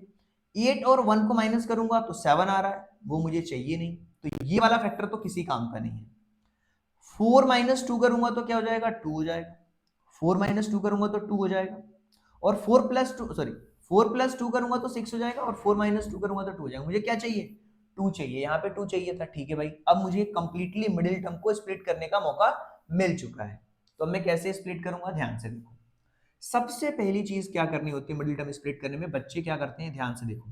एक्स स्क्वायर माइनस, ये माइनस का साइन लगा, माइनस लगा दिया मैंने, मेरे को क्या करना है, 4 माइनस 2 एक्स माइनस 8। 4 और 2 का मैंने मल्टीप्लाई किया तो 8 आया। 4 और 2 का मैंने मल्टीप्लाई किया तो क्या आ गया बेटा, 8 आ गया। मेरे को पता है बहुत सारे बच्चों को पता है ये बात, बहुत सारे बच्चों को पता है, लेकिन बहुत सारे ऐसे बच्चे हैं जिनके बेसिक्स नहीं होते हैं। मैं उन बच्चों के लिए भी बड़े ही प्यार से पढ़ा रहा हूं ताकि आपको सारी बातें अच्छी तरीके से समझ आ जाए। तो देखो, अब यहाँ पे देखो मिडिल टर्म स्प्लिट करना, तो क्या हो जाएगा यहाँ पे, 4 माइनस 2 तो 2 आ जाएगा, ठीक है। अब इसको सॉल्व करते हैं। X square minus 4x minus और माइनस ये हो जाएगा प्लस, 2 में x का मल्टीप्लिकेशन कर देंगे, 2x माइनस 8। अब बहुत बार ऐसा होता है कि आपके स्कूल में क्या होता है बेटा, डायरेक्टली कोई भी सर या मैम ये वाली स्टेप्स लिख देते हैं। तो बहुत सारे ऐसे बच्चे होते हैं जो नहीं समझ पाते हैं, मैं उनको बता रहा हूं यहाँ पे हो क्या रहा है। 4x में से 2x को माइनस करोगे, माइनस का 2x होगा। लेकिन अगर आप ये वाली स्टेप्स लिखोगे तो माइनस और प्लस में कभी भी मिस्टेक्स आपसे नहीं होगी। तो इसलिए मैंने स्टेप्स को बढ़ा करके लिखा हुआ है। तो देखो अब हमें क्या करना है, इस टर्म्स में और इस टर्म्स में कॉमन लेना है। बहुत सारे बच्चों को कॉमन लेना भी नहीं आता है। तो अगर यहां से कॉमन लोगे x, बहुत सारे बच्चे गांव से बिलोंग करते हैं जिनको कॉमन लेना नहीं आता होगा, x माइनस 4, राइट, और प्लस यहां से मैं 2 को कॉमन ले रहा हूं। 2 को कॉमन लेने का मतलब कि 2x में मैं 2 का डिवाइड कर रहा हूं तो x बचा यहाँ पे, यानी कि 2 कॉमन लेने का मतलब क्या हुआ, यहाँ पे x बचा, माइनस इस 8 को भी डिवाइड कर रहा हूं मैं 2 से, 2 4 से क्या हो जाएगा, 8 हो रहा है, तो यहाँ पे क्या हो जाएगा, 4 हो गया। क्लियर है। अब यहाँ पे देखो, यहाँ पे फिर क्या हो रहा है, यहाँ पे फिर से हमें कॉमन लेना है। किसको कॉमन लेना है, x माइनस 4 को। x माइनस 4 टू टाइम्स है तो यहाँ पे x माइनस 4 को हमने कॉमन ले लिया, तो आपके पास में क्या बचा, आपके पास बचा x प्लस 2। क्या आपको यहाँ तक समझ आई है चीजें, क्या आपको यहां तक चीजें समझ आई हैं या फिर नहीं आई हैं, ये आप मुझे बताइए। क्या आपको यहां तक बातें समझ आ रही हैं? अगर आपको यहां तक ये समझ आ गई है तो यहां से हम जीरोस फाइंड आउट करेंगे। जीरोस मतलब होते हैं सोल्यूशन। जीरोस मतलब क्या होते हैं, सोल्यूशन होते हैं। तो जीरोस मतलब क्या होते हैं, सोल्यूशन। इसका मतलब हम x की वैल्यू हमारे पास में मिल रही है, क्या मिल रही है, सबसे पहले तो x माइनस 4 इक्वल टू 0, तो x की वैल्यू एक हमारे पास में क्या आ गई, 4, ये अल्फा हो गया। इसी तरीके से x प्लस 2 इक्वल टू 0, तो x की वैल्यू क्या हो जाएगी, -2, तो एक x की वैल्यू -2 आ गई, x की वैल्यू 4 आ गई, यानी कि हमारे पास में अल्फा और बीटा आ चुके हैं, हमारे पास में अल्फा और बीटा आ चुके हैं। अब हम जो उनका रिलेशन है उसको वेरीफाई करने वाले हैं। तो अब हमें करना क्या है, हमें कंपेयर करना होगा इस इक्वेशन को। ये हमारे पास ये जो नंबर आए ना, ये अल्फा और बीटा आए हुए हैं। हमारे पास ये क्या आ चुका है, अल्फा और बीटा आए हुए हैं, ध्यान से समझना। सो ये जीरोज है। हम कह सकते हैं कि alpha equal to 4 and beta equal to -2। अब मैं वेरीफाई करने वाला हूं इसी क्वेश्चन को आगे। क्या करने वाले हैं हम, वेरीफाई करने वाले। वेरीफाई कैसे होगा भाई, ध्यान से समझ लो। सबसे पहले तो आपके पास में जो क्वेश्चन दिया हुआ था, कोई भी पॉलिनोमियल हमारे पास था ना, पॉलिनोमियल हमारे पास था क्वेश्चन में, क्या दिया हुआ था, x square minus 2x minus 8, x square minus 2x minus 8, right. अब हम इसको कंपेयर करेंगे, यहां पे लिख देंगे कंपेयरिंग विथ,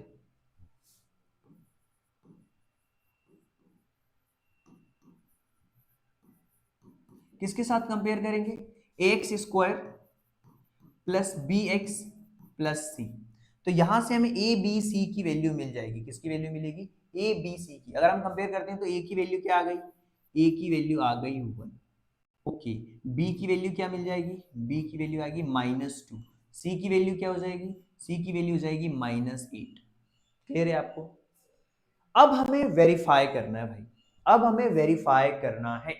वेरीफाई क्या करना है, तो हम लिख सकते हैं यहाँ पे we have to verify, we have to verify,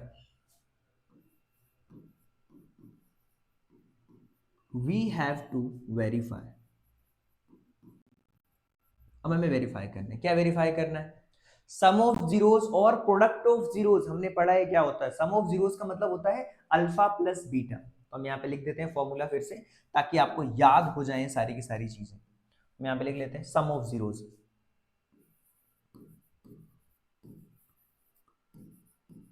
sum of zero. Sum of zeros क्या होते हैं, अगर आपसे कोई पूछे कि सम ऑफ जीरोस क्या होते हैं, तो आप क्या लिखते हो, coefficient of x upon coefficient of x square.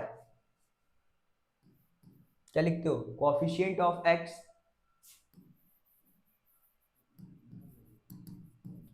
Coefficient of x upon coefficient of x square, coefficient of x square. Clear है आप।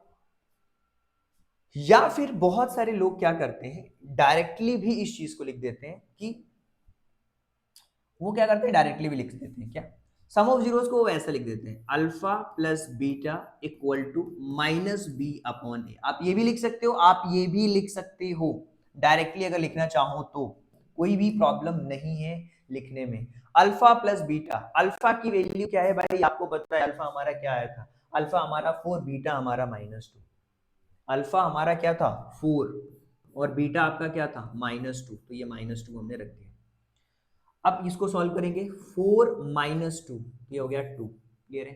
अब हम इक्वल, बी, बी की वैल्यू क्या है -2, तो माइनस पहले से लगा हुआ है, -2 बी की वैल्यू हो गई। क्लियर है। अब अपॉन ए, ए की वैल्यू क्या है 1, तो ये 1 रख दिया। इसको भी सॉल्व करेंगे, माइनस माइनस प्लस 2, तो आप यहाँ पे क्या आ गया, L left hand side equal to right hand side यहाँ पे आ चुका है। तो हम क्या कह सकते हैं, L H S equal to R H S. Simple सी बात, आपको ऐसे भी लिख सकते हो, यहाँ पे L H S equal to R H S आप लिख सकते हो। यहाँ पे ये आपका एल एच एस हो गया, ये आपका आर एच एस हो गया। बहुत सिंपल सी बात है। अब हमें क्या करना है इस क्वेश्चन में, हमें एक और चीज वेरीफाई करनी है, वो क्या, वो है प्रोडक्ट ऑफ जीरोस, जिसको हम कहते हैं alpha into beta, product of zeros. यहाँ पे मैं लिख देता हूँ प्रोडक्ट ऑफ जीरोस। क्या हमें करना है, product of zeros.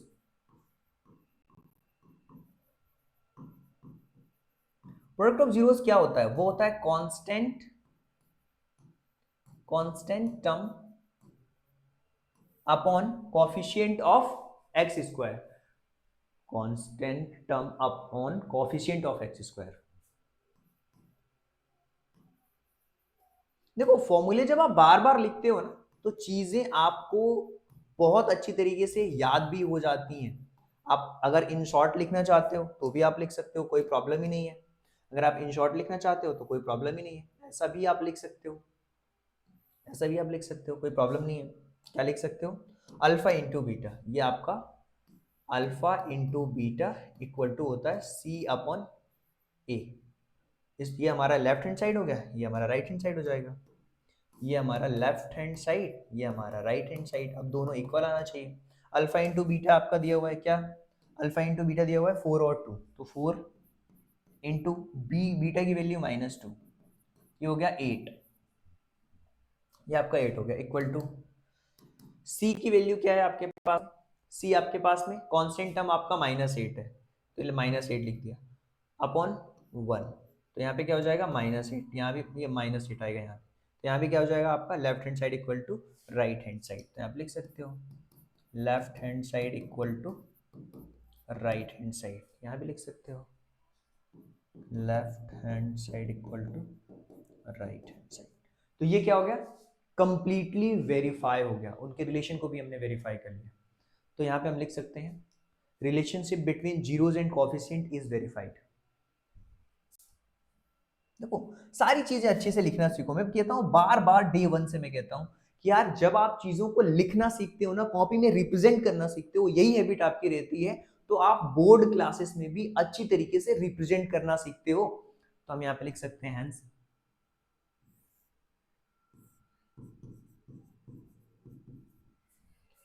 Relationship between zeros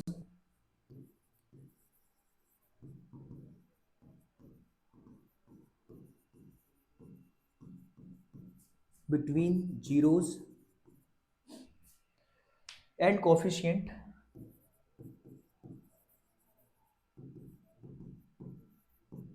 is verified।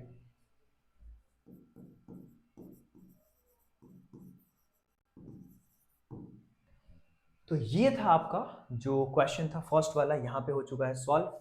अब नोट डाउन कर लो इसको आप अपनी कॉपी के अंदर, फिर हम आगे बढ़ते हैं नेक्स्ट क्वेश्चन की तरफ बढ़ने वाले हैं। और एक क्वेश्चन मैंने आपको रिटर्न में बता दिया, इसी तरीके से आपको हर एक क्वेश्चन सॉल्व करना है। चलिए आगे भी क्वेश्चन सॉल्व करेंगे, ऐसा नहीं है कि क्वेश्चन सॉल्व नहीं करेंगे, हम क्वेश्चन सॉल्व करेंगे बहुत ही अच्छी तरीके से। तो देखो ध्यान से, अगर आप क्वेश्चन को देखोगे ध्यान से, अगर आप ये अपना क्वेश्चन देखते हो तो हमारा पहला क्वेश्चन सॉल्व हो चुका है। अब हम आते हैं सेकंड क्वेश्चन पे, क्या लिखा हुआ है 4s square minus 4s plus 1। तो बहुत सिंपल सी बात है, यहां पे आते हैं और ओके ओके बहुत अच्छी तरीके से चीज़ों को नोट डाउन भी करते हैं। चलिए सेकंड क्वेश्चन, सेकंड क्वेश्चन देखिए ध्यान से, लिखा हुआ है क्वेश्चन में 4s square minus 4s plus 1। बहुत सिंपल है, यहाँ पे लिखना 4s square minus 4s plus 1। Clear है। अब इसके मिडिल टर्म्स को हमें स्प्लिट करना है। क्या करना है, सबसे पहले मिडिल टर्म को स्प्लिट करना है। भाई मिडिल टर्म को अगर आपको स्प्लिट करना है तो सबसे पहले हमें एक ऐसा फैक्टर देखना होगा जिसका, देखो सबसे पहले मिडिल टर्म कैसे स्प्लिट करते हैं, फर्स्ट टर्म में 4 दिया हुआ है, लास्ट टर्म में 1 दिया हुआ है, 4 और 1 4। 4 का ऐसा फैक्टर जिसको प्लस या माइनस करने पर 4 आ जाए। हेलो, 4 का ऐसा फैक्टर जिसको प्लस या माइनस करने पर 4 आ जाए। तो 4 के अगर हम सारे फैक्टर्स देखते हैं तो 2 2 जा 4 हो जाएगा, तो 2 और 2 क्या हो जाएंगे 4 हो जाएंगे। मैं हमेशा बार बार कहता हूं कि अगर आप इस तरीके से सॉल्व करोगे 4x स्क्वायर माइनस, यहां पे लिख दो 2 प्लस 2 4 हो गया, ये s है तो s लिख दो प्लस 1, यहाँ पे क्या हो जाएगा 4s स्क्वायर माइनस का 2s माइनस 2s प्लस का 1। अब यहां से हम लेंगे कॉमन, यहां से हम कॉमन लेंगे राइट। अगर आप यहां से कॉमन लेते हो और यहां से भी कॉमन लेते हो तो यहां से आप कॉमन ले सकते हो, 2 को कॉमन ले सकते हो।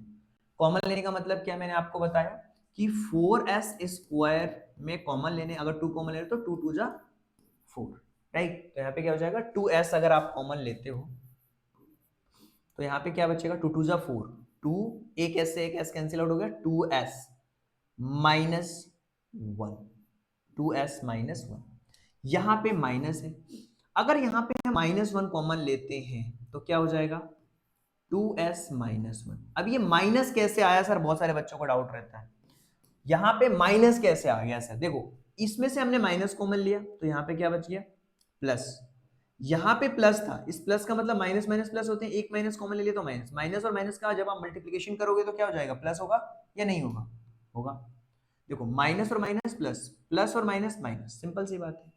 अब यहाँ पे 2s 2 टाइम्स है तो इसको हम कॉमन ले लेंगे तो 2s माइनस 1 हो जाएगा। अब यहाँ पे क्या बचा 2s माइनस 1। अब हमें करना क्या है, अब हमें यहाँ पे फाइंड आउट करने अपने अल्फा और बीटा। वो कैसे फाइंड आउट होंगे, चलिए देखते हैं। हमने यहाँ पे क्या किया था, हमने यहाँ पे अपने अल्फा और बीटा फाइंड आउट करे थे, नहीं करे थे? उनके सॉल्यूशन फाइंड आउट करे थे कि नहीं करे थे? करे थे भाई। तो यहाँ भी हम करेंगे, देखो कैसे। सिंपल है, जीरो के इक्वल रख दो, तो यहाँ पे हम रख देंगे 2s minus one equal to zero. तो यहाँ पे 2s इक्वल टू, ये जब माइनस वन दूसरी तरफ जाएगा प्लस का वन हो जाएगा, सो s की वैल्यू क्या हो जाएगी, 1/2। तो हम कह सकते हैं कि जो हमारा अल्फा है, यहाँ पे जो हमारा अल्फा है वो क्या आ जाएगा, 1/2 आ गया, राइट। इसी तरीके से अगर हम देखें तो 2s माइनस वन है यहाँ पे, 2s माइनस वन, यहाँ भी हम सेम करेंगे, 2s इक्वल टू 1। तो s की वैल्यू क्या हो जाएगी, 1/2। तो यहाँ पे आप कह सकते हो कि अल्फा और बीटा दोनों सेम आ रहे हैं भाई, कोई प्रॉब्लम ही नहीं है। तो अल्फा और बीटा, बीटा की वैल्यू क्या हो जाएगी, 1/2। हमारे पास अल्फा और बीटा तो आ चुके हैं, अब हमें वेरीफाई करना है। अब हमें क्या करना है, वेरीफाई करना है। तो वेरीफाई करने के लिए हमें क्या करना पड़ता है, अगर आपको वेरीफाई करना है, नाउ वेरीफाइंग द जीरोस, हम जीरोस को वेरीफाई करेंगे, तो हम यहाँ पे लिख देंगे वेरीफाइंग द जीरोस, या फिर direct verifying relationship between zeros and coefficient लिख सकते हो आप स्टेप्स में। वेरीफाई या फिर verifying the zeros, verifying the zeros and coefficient, verifying the relation,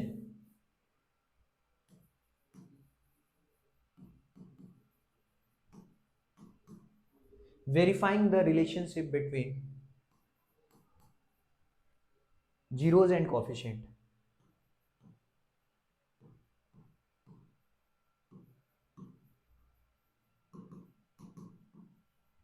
तो बहुत सिंपल है चीजों को समझ पाना। यहाँ पे देखो, अब वेरीफाई करना है तो हमें सबसे पहले कंपेयर करना पड़ता है, किसको, ये जो हमारी इक्वेशन है ना, 4s² माइनस 4s प्लस 1, तो हम क्या लिखते हैं, हम लिखते हैं कंपेयरिंग विथ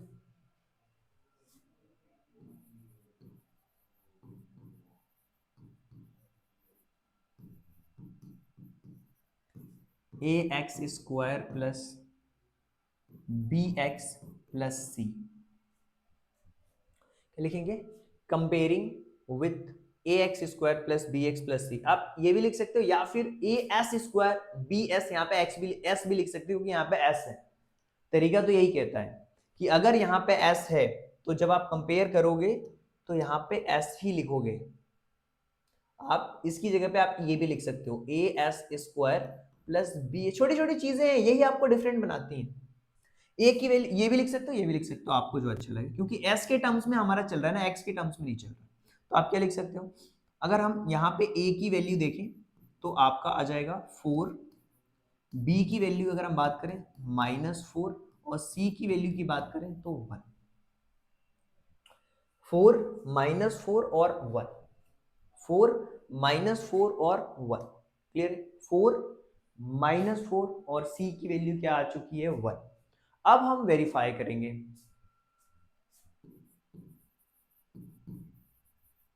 मैं अभी यहां पे डायरेक्ट लिख लेता हूं, आप ये स्टेप्स लिख लेना पूरी की पूरी। Sum of zeros, coefficient of x upon coefficient of x square, ये भी लिख सकते हो, या फिर alpha plus beta equal to minus B upon ए और अल्फा इनटू सम। देखो मैं डायरेक्ट लिख लेता हूं यहाँ पे, alpha plus beta equal to minus B upon A, फिर इसी तरीके से alpha into beta equal to C upon A, ये भी लिखा जा सकता है डायरेक्टली। तो यहाँ पे अल्फा की वैल्यू 1/2, बीटा की वैल्यू भी 1/2, तो 1/2 प्लस 1/2। बी की वैल्यू क्या है, 4 है, तो माइनस पहले से है, -4 हमने यहाँ पे लिख दिया, अपॉन ए की वैल्यू क्या है 4, 1/2, 1/2 क्या हो जाएगा, ये 2/2 हो जाएगा, कैंसिल आउट करेंगे तो क्या हो जाएगा 1, यहाँ भी क्या हो जाएगा 4/4, कैंसिल आउट करेंगे तो 1, देखिए 1 इक्वल टू 1 आ गया। यहाँ पे आप देखते हैं 1/2 इंटू 1/2, तो सी की वैल्यू क्या है 1, 1 की वैल्यू क्या है, a की वैल्यू 4, तो 1/4 इक्वल टू 1/4। तो यहाँ पे LHS इक्वल टू RHS।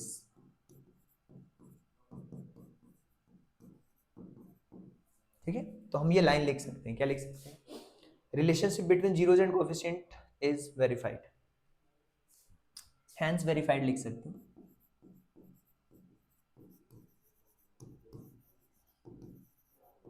ठीक है, इसको लिख लीजिए। आई होप कि यहां तक जो चीजें आपको समझ आ रही होंगी और बहुत अच्छी तरीके से आप कंप्लीट डेडिकेशन के साथ चीजों को सीख भी पा रहे होंगे। आई होप कि आप ऐसा सीख पा रहे हो। क्लियर है? डियर स्टूडेंट्स, अब हम बात करेंगे जो हमारा एक्सरसाइज 2.2 है उसके क्वेश्चन नंबर फर्स्ट का थर्ड वाले क्वेश्चन के बारे में बात करने वाले हैं। ये हमारा सेकंड क्वेश्चन था, आई होप कि आपको समझ आ चुका होगा। अब हम बात करते हैं इसके थर्ड क्वेश्चन के बारे में। थर्ड क्वेश्चन में क्या दिया हुआ सबसे पहले देखते हैं। देखिए क्वेश्चन क्या दिया हुआ है, इंटरेस्टिंग क्वेश्चन। देखिए यहाँ पे ध्यान से, सबसे पहली बात तो क्वेश्चन में अगर आप ध्यान से देखोगे तो यहाँ पे लिखा हुआ है 6x² minus 3 plus 7x minus 7x, right. ये वाला क्वेश्चन अब हम सॉल्व करने वाले हैं। सबसे पहले तो इस क्वेश्चन को हमें अरेंज करना होगा अच्छी तरीके से, उसके बाद ही हम इस क्वेश्चन को सॉल्व कर पाएंगे। तो चलिए क्वेश्चन सॉल्व करते हैं। अब ये जो थर्ड वाला क्वेश्चन है इसके अंदर क्या दिया हुआ है, अगर आप ध्यान से देखो थर्ड वाले क्वेश्चन को तो आपको बहुत अच्छी तरीके से चीजें समझ आएगी कि सर ये जो थर्ड वाला क्वेश्चन है ना, इस क्वेश्चन के अंदर हमें कुछ इस तरीके से दिया हुआ है 6x² minus 3 minus 7x, minus 3 और माइनस का 7x दिया हुआ। देखो एक बात मैं आपको बताऊं, सबसे पहले तो इसको हमें अरेंज करना होगा। क्यों? क्योंकि जो कांस्टेंट टर्म है वो हमेशा बाद में रखते हैं हम। तो कुछ इस तरीके से हो जाएगा ax² के फॉर्मेट में, फिर ax² plus bx plus c, तो ये -3, इस तरीके से अरेंज कर दिया हमने। अरेंज करने के बाद अब हम मिडिल टर्म को स्प्लिट करेंगे। अब यहां से हमारा गेम शुरू होगा मिडिल टर्म को स्प्लिट करने वाला। तो मिडिल टर्म को स्प्लिट करेंगे तो क्या हो जाएगा, 6 और 3। 6 और 3, सबसे पहले तो 6 और 3 का हम मल्टीप्लीकेशन करेंगे। 6 3 से क्या होता है, 18 होता है। 18 का ऐसा फैक्टर जिसको प्लस या फिर माइनस करने पर 7 आ जाए। 18 का ऐसा फैक्टर जिसको प्लस या फिर माइनस करने पर 18 आए। तो आप कहोगे सर 6 और 3 भी 18 हो रहा है, क्या 6 और 3 को प्लस करने पर 7 आ रहा है? नहीं आ रहा है। 9 और 2, 9 2 जा 18 और 9 माइनस 2 7, बस। अब मिडिल टर्म हमारा स्प्लिट हो जाएगा, ये हो जाएगा 6x² माइनस है, यहाँ पे हम लिख देंगे 9 माइनस 2x माइनस 3। अब हम इसको सॉल्व करेंगे तो क्या हो जाएगा, 6x² माइनस का 9x माइनस और माइनस प्लस का 2x माइनस 3। अगर आप इस स्टेप से करोगे ना, माइनस प्लस की कभी मिस्टेक्स नहीं होगी। कुछ कुछ लोग डायरेक्टली इस स्टेप के बाद ये वाली स्टेप करते हैं, कोई दिक्कत नहीं है, कर भी सकते हो, आपको जैसा समझ आता है। आपने जैसा मिडिल टर्म को स्प्लिट करना सीखा है ना बेटा, आप वैसा ही करो, कोई प्रॉब्लम नहीं है। चलिए आगे बढ़ते हैं। अब यहां पे अगर आप ध्यान से देखोगे तो इन दोनों ही टर्म्स में हम कॉमन लेंगे। सबसे पहले कॉमन क्या ले सकते हैं, 3x कॉमन ले सकते हैं यहाँ पे।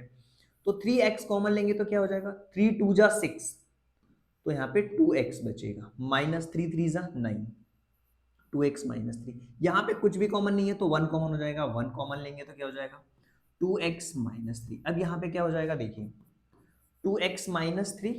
अब यहाँ पे हम जीरोस फाइंड आउट करेंगे, 3x प्लस 1। तो यहाँ पे क्या हो रहा है, देखिए अगर हम वैल्यू फाइंड आउट करते हैं, सो 2x minus 3 equal to 0।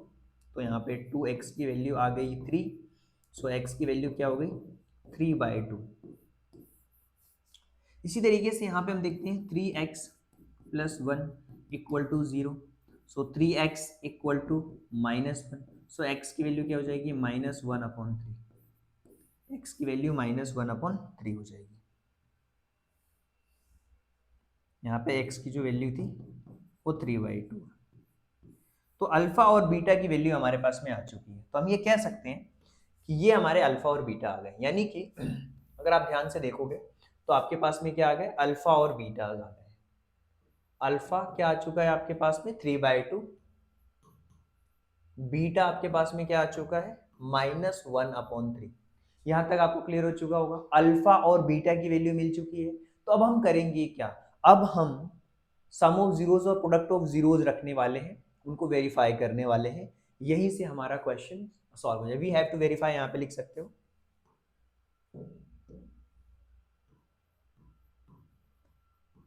We have to verify, मैंने फर्स्ट वाले क्वेश्चन के अंदर बहुत अच्छी तरीके से डिटेल में आपको समझा दिया था कि किस तरीके से आप चीजों को लिख सकते हो।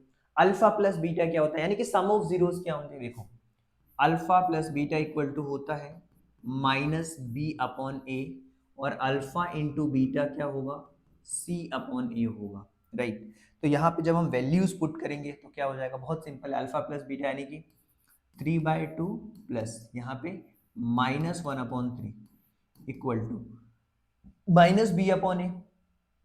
अब हमें अरे A x square plus B x plus C की वैल्यू भी फाइंड आउट करनी है कंपेयर करने के बाद। तो हम क्या करेंगे, यहाँ पे सबसे पहले तो कंपेयर कर लेते हैं। वी हैव टू वेरीफाई, चलिए इसको रफ कर लेता हूँ। वी हैव टू वेरीफाई, चलिए ए बी सी की वैल्यू लिख लेते हैं सबसे पहले। तो यहाँ पे हमने क्या किया, सबसे पहले हमने क्या किया, वेरीफाई करना रिलेशन को। तो we have to verify relationship between zeros and coefficient.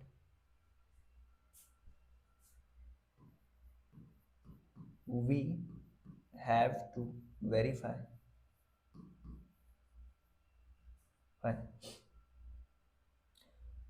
relation between zeros, we have to verify relation between zeros and coefficient.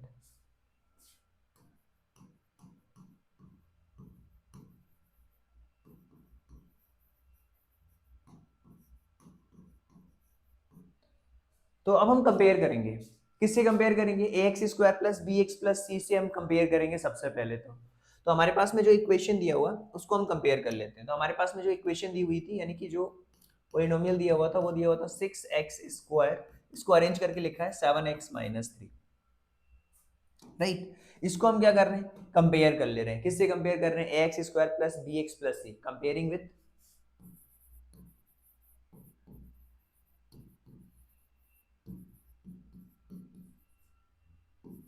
A x square plus B x plus सी।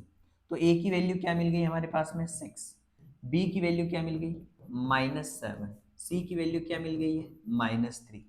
जब यहाँ पे ये आ चुका है तो अब हम सम ऑफ जीरोस और product of zeros find out करेंगे, जो कि हमें वेरीफाई करना है। तो हम क्या लिखेंगे, सम ऑफ जीरोस। पूरा अब अच्छी तरीके से मैं डिटेल में लिख लेता हूं, चूंकि इस पेज पे आ चुके हैं। So we have to verify sum of zeros. तो मैं यहां पे लिख देता हूं सम ऑफ जीरोस।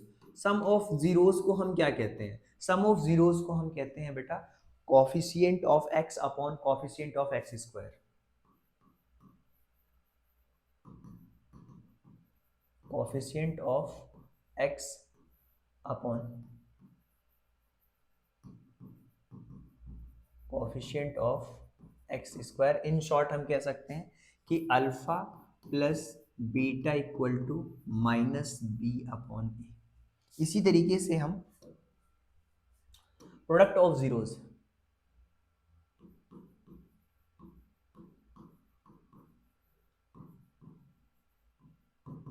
क्या होगा, coefficient of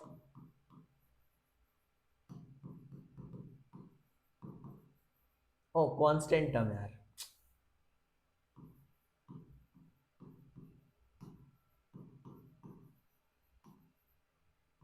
coefficient of x square.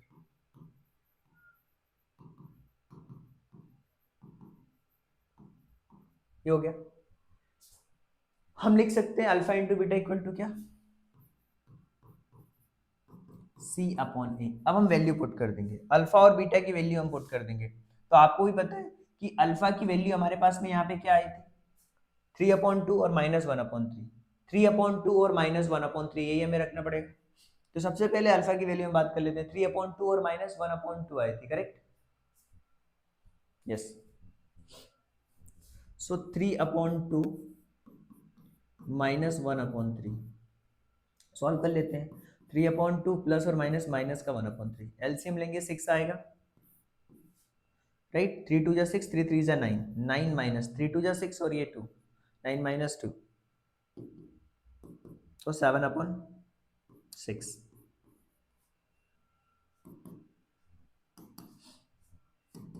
Minus b की वैल्यू आपके पास में क्या दी हुई है भाई, b की वैल्यू है 7, -7 ऑलरेडी है तो -7 है तो -7 लिख दिया। a की वैल्यू 6 तो ये क्या हो जाएगा 7/6। तो यहाँ पे क्या आ गया LHS equal to RHS, simple LHS equal to RHS आ गया। इसी तरीके से यहाँ भी अल्फा इंटू बीटा यानी कि 3/2 इंटू -1/3 इक्वल टू सी की वैल्यू हमारे पास में क्या दी हुई है -3/6। तो ये हो जाएगा -3/6। यहाँ भी -3/6 कैंसिल आउट भी कर सकते हो। ये आ गया आपका LHS इक्वल टू RHS। ये हो गया कंप्लीटली वेरीफाई। तो यहाँ पे हम लिख सकते हैं कि यहाँ पे जो चीजें रिलेशनशिप जो है वो वेरीफाई हो चुका है, तो हैंस वेरीफाइड लिख सकते हो।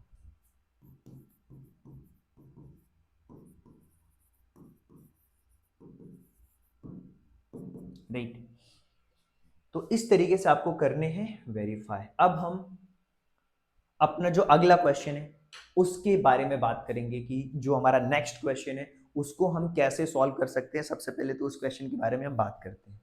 तो देखिए जो अगला क्वेश्चन है उस अगले क्वेश्चन में क्या दिया हुआ है, क्योंकि इसका 4th नंबर का क्वेश्चन है। अगर आप ध्यान से देखोगे तो आपको सारी बातें समझ में आएगी कि एक्चुअल में क्वेश्चन में क्या दिया हुआ है। तो चलिए देखते हैं, क्वेश्चन देख लेते हैं भाई। 4u² + 8u कांस्टेंट टर्म है ही नहीं, तो कांस्टेंट टर्म है नहीं तो कोई बात नहीं, जीरो मान लेंगे। कांस्टेंट टर्म नहीं है तो हम जीरो मान लेंगे। वहां पे क्या मान लेंगे, जीरो मान लेंगे। जब कांस्टेंट टर्म नहीं दिया होता है तो उस कंडीशन में हम जीरो मान लेते हैं। तो चलिए भाई सबसे पहले तो हम बात कर लेते हैं जो हमारा 4th वाला क्वेश्चन है उसके बारे में कि क्या दिया हुआ है इस 4th वाले क्वेश्चन के अंदर। 4u² + 8u दिया हुआ है। क्या 4u² + 8u दिया हुआ है, 4u² + 8u दिया हुआ है। मैं कह रहा हूं यहाँ पे इस क्वेश्चन में कि मिडिल टर्म स्प्लिट करने की जरूरत ही नहीं है, जरूरत ही नहीं है। आप डायरेक्ट इक्वल टू जीरो लिख दो इस क्वेश्चन में।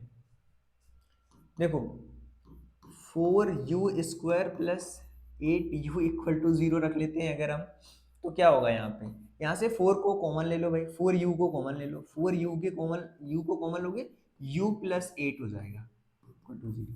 अब यहाँ पे देखो 4u इक्वल टू जीरो यानी कि u की वैल्यू क्या हो गई, जीरो आ गई। दूसरा u + 8 इक्वल टू जीरो, तो u की वैल्यू क्या हो गई -8, तो एक -8 आ गया, एक आपका जीरो आ गया। मतलब अल्फा की जो वैल्यू आ गई जीरो आ गई और जो बीटा की वैल्यू आ गई वो -8 आ गई। अब हमें करना क्या है, अब हमें वेरीफाई करना है। तो हम इसे क्या करेंगे, कंपेयर करेंगे किससे, ax² + bx + c से कंपेयर करेंगे। या आप कह सकते हो कि यहां पे अगर जो हमारा इक्वेशन है, जो हमारा इक्वेशन है, देखो p यहाँ पे u ही लिखना चाहिए क्योंकि ये u के टर्म में, x है तो x लिखना चाहिए। तरीका तो यही कहता है। अब क्या कहोगे, ये 4u² + 8u + 0, राइट, ये है आपका polynomial. On comparing with, on comparing या विथ कंपेयरिंग आप लिख सकते हो। यहाँ पे हमने क्या लिखा था, कंपेयरिंग विथ,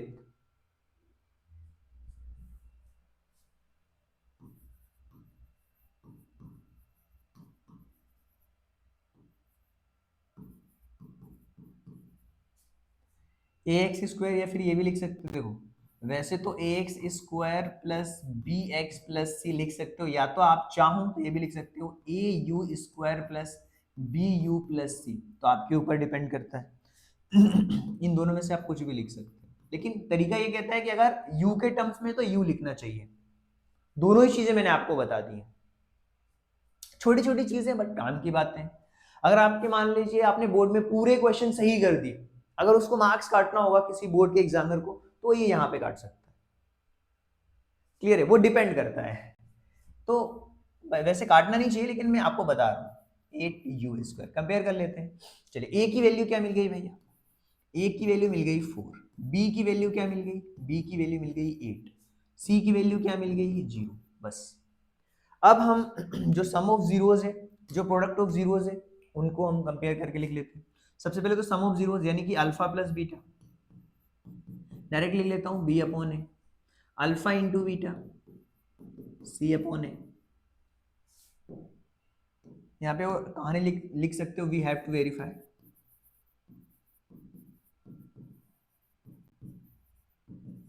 ठीक है, अल्फा प्लस बीटा क्या है आपके पास में, 0 और 8, 0 इंटू -8 तो 0 इक्वल टू माइनस बी की वैल्यू क्या है कुछ गड़बड़ हो रहा है क्या, अल्फा प्लस बीटा, ओ मल्टीप्लाई कर दिया मैंने, अल्फा प्लस बीटा है ना, तो 0 प्लस -8, तो ये हो गया -8 इक्वल टू, यहाँ पे हो गया -8/4। करेक्ट, कुछ गड़बड़ हो रहा है क्या, 4u² plus 8u, alpha plus beta, ओहो यहां गड़बड़ करी है मैंने, 4u यहाँ पे कॉमन लिया तो 2 आएगा यहाँ पे,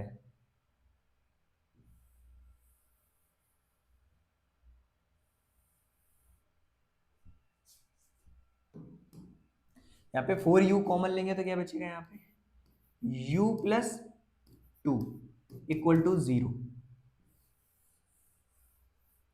तो ये हो जाएगा 4u इक्वल टू 0, यानी कि u की वैल्यू 0, फिर यहाँ पे u plus 2 equal to 0, so u equal to -2, तो एक बीटा की वैल्यू ये आ गई और अल्फा की वैल्यू ये आ गई, मतलब अल्फा इक्वल टू 0 और बीटा इक्वल टू -2, अल्फा और बीटा की वैल्यू आ गई भाई।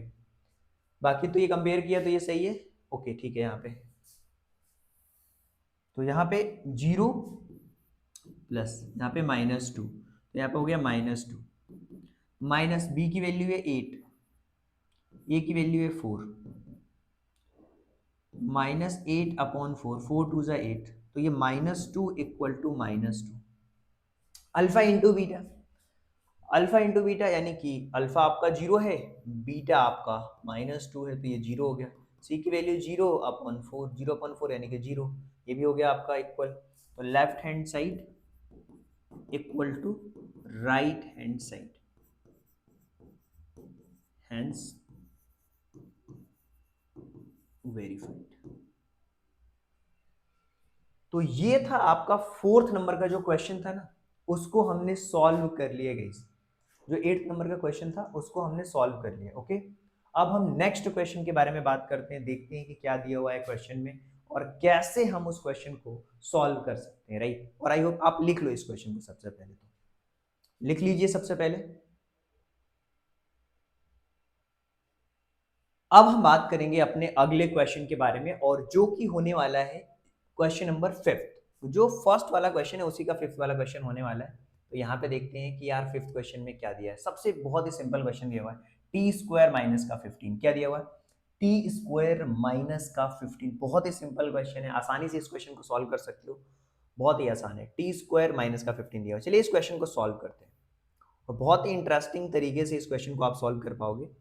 Question number 5th, question number 5th में दिया हुआ है टी स्क्वायर -50। अब आप क्या करोगे, यहाँ पे देखते ही बच्चों का दिमाग ब्लैंक हो जाता है, यार क्या करें सर इस क्वेश्चन में। तो बहुत ही सिंपल है, आपने फॉर्मूला पढ़ा होगा ए स्क्वायर माइनस बी स्क्वायर। उसका फॉर्मूला क्या होता है, ए प्लस बी, ए माइनस बी ब्रैकेट के अंदर। तो यहाँ पे हम क्या करेंगे, इसको ऐसा लिख सकते हैं, टी स्क्वायर माइनस का, इसको हम लिख सकते हैं √15। √15 का जो स्क्वायर होगा वो 15 होगा। तो यहाँ पे क्या हो जाएगा, हमें पता है कि हमने फॉर्मूला पढ़ा है ए स्क्वायर माइनस बी स्क्वायर, उसका फॉर्मूला होता है ए प्लस बी और दूसरे ब्रैकेट में ए माइनस बी। तो क्या हम इसको लिख सकते हैं, नहीं लिख सकते हैं, T plus √15 and T minus √15, right. अब हम अल्फा और बीटा की वैल्यू फाइंड आउट करेंगे, तो टी प्लस √15 इक्वल टू 0, तो टी की वैल्यू जो आएगी वो क्या आएगी, माइनस का रूट का 15 आएगा। और अब हम दूसरी जो वैल्यू फाइंड आउट करेंगे, टी माइनस √15 इक्वल टू 0, तो टी की वैल्यू क्या आएगी, प्लस का √15। क्लियर है? यहाँ तक तो आपको क्लियर हो चुका होगा। अब यानी कि हमें दो चीजें मिल चुकी हैं, क्या? अल्फा माइनस का रूट -√50 और बीटा हमें मिल चुका हुआ है √50। तो यहाँ तक तो चीज़ें आपको बहुत ही क्लियर कट पता है। अब हमें प्रूव करना है इनके रिलेशन को, वेरीफाई करना है हमें, इनके जो रिलेशन है उनको वेरीफाई करना है। तो हम लिख देंगे verify relationship between zeros and coefficient,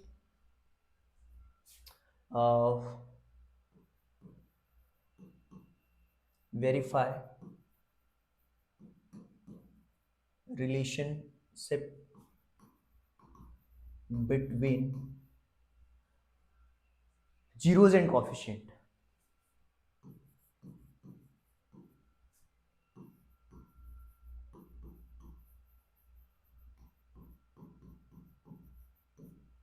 zeros and coefficient. अब यहां पे आपको एक चीज समझनी पड़ेगी जो कि बहुत ही सिंपल और सटीक है, वो क्या है ध्यान से देखो। जब हमें वेरीफाई करना है तो हम कंपेयर करेंगे, किससे कंपेयर करेंगे? ax² प्लस bx प्लस सी, आप लिख सकते हैं, राइट? तो ऑन कंपेयरिंग विथ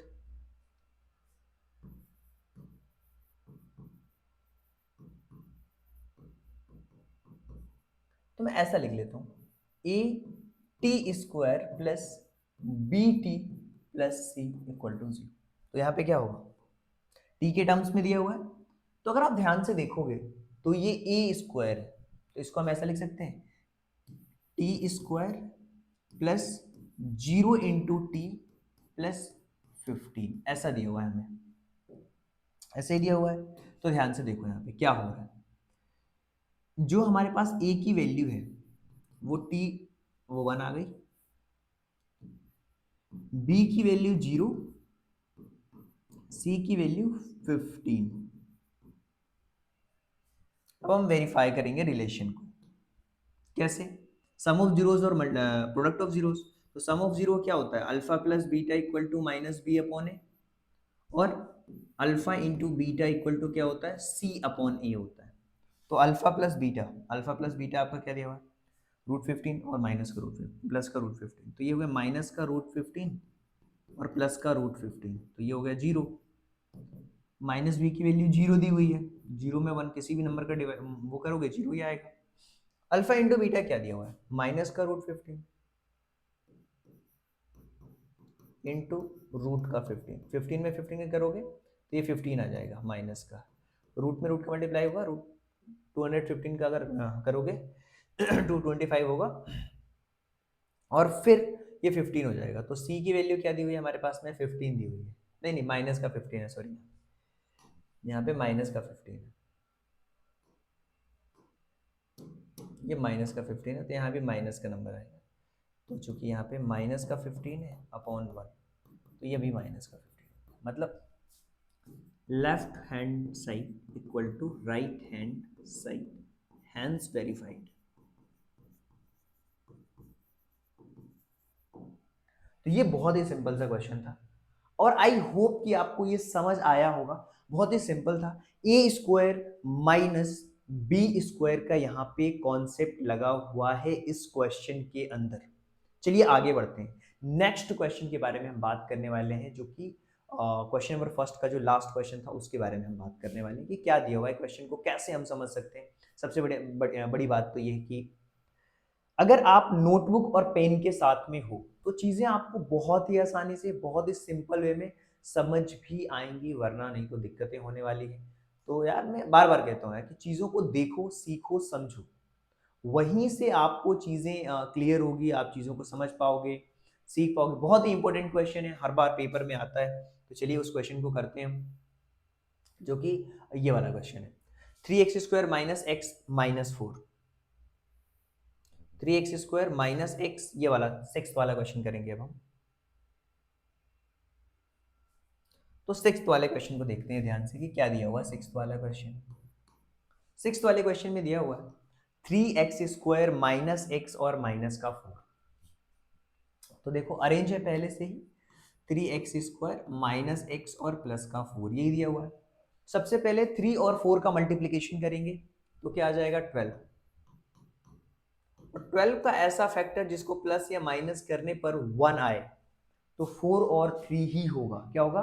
4 और 3 ही होगा। तो चलिए मिडिल टर्म को स्प्लिट कर लेते हैं। क्वेश्चन बहुत सिंपल है, मिडिल टर्म को स्प्लिट कर लेते हैं भाई। तो हो जाएगा 3x² माइनस 4 - 3x और प्लस का 4।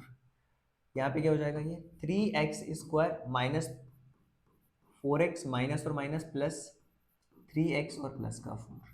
अब हमें कॉमन लेना है इसमें और इसमें, तो कॉमन ले लेते हैं। यहाँ पे हम अगर x को कॉमन लेते हैं तो यहाँ पे क्या हो जाएगा? 3x minus 4। यहाँ पे अगर हम +1 को कॉमन लेते हैं तो ये 3x प्लस का 4 होगा। ओके ओके ओके, गड़बड़ हो रही है यहाँ पे।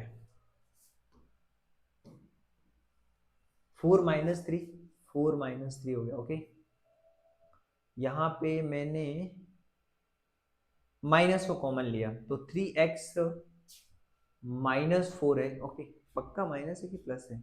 3x minus 4। एक सेकंड, क्वेश्चन में माइनस है कि प्लस है? यहाँ पे सॉरी, क्वेश्चन में माइनस का 4 है। ओके, तो यहाँ पे माइनस है, सॉरी, यहाँ पे माइनस है, यहाँ भी माइनस है, यहाँ भी माइनस है, यहाँ भी माइनस हो जाएगा। तो यहाँ पे माइनस है भाई, तो यहाँ भी माइनस होगा, यहाँ भी माइनस होगा, यहाँ भी 3x माइनस का 4 होगा। क्लियर? अब 3x - 4 यहाँ पे आपको दिख रहा है, 3x -4 और यहाँ पे x प्लस। अब हम वैल्यू फाइंड आउट करेंगे तो क्या हो जाएगा? 3x - 4 = 0, सो 3x = 4, सो x की वैल्यू क्या हो जाएगी? 4/3। x + 1 = 0, सो x = -1। क्लियर है? अब यहाँ पे अल्फा और बीटा, अल्फा की वैल्यू क्या हो जाएगी? 4/3 और बीटा की वैल्यू क्या हो जाएगी? -1। ये अल्फा है और ये आपके पास में बीटा है। अब हमें वेरीफाई करना है, तो कंपेयर करेंगे। वी हैव टू वेरीफाई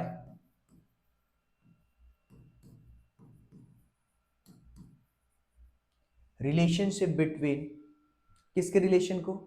आप सबसे पहले तो आपको वेरीफाई करना है जो जीरोस और कोफिशिएंट के रिलेशन है उनको। Verify, we have to verify relationship between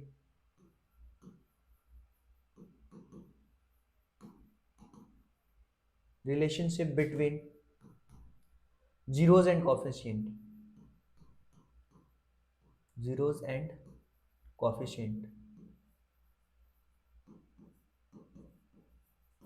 ठीक, चलिए भाई, तो ऑन कंपेयरिंग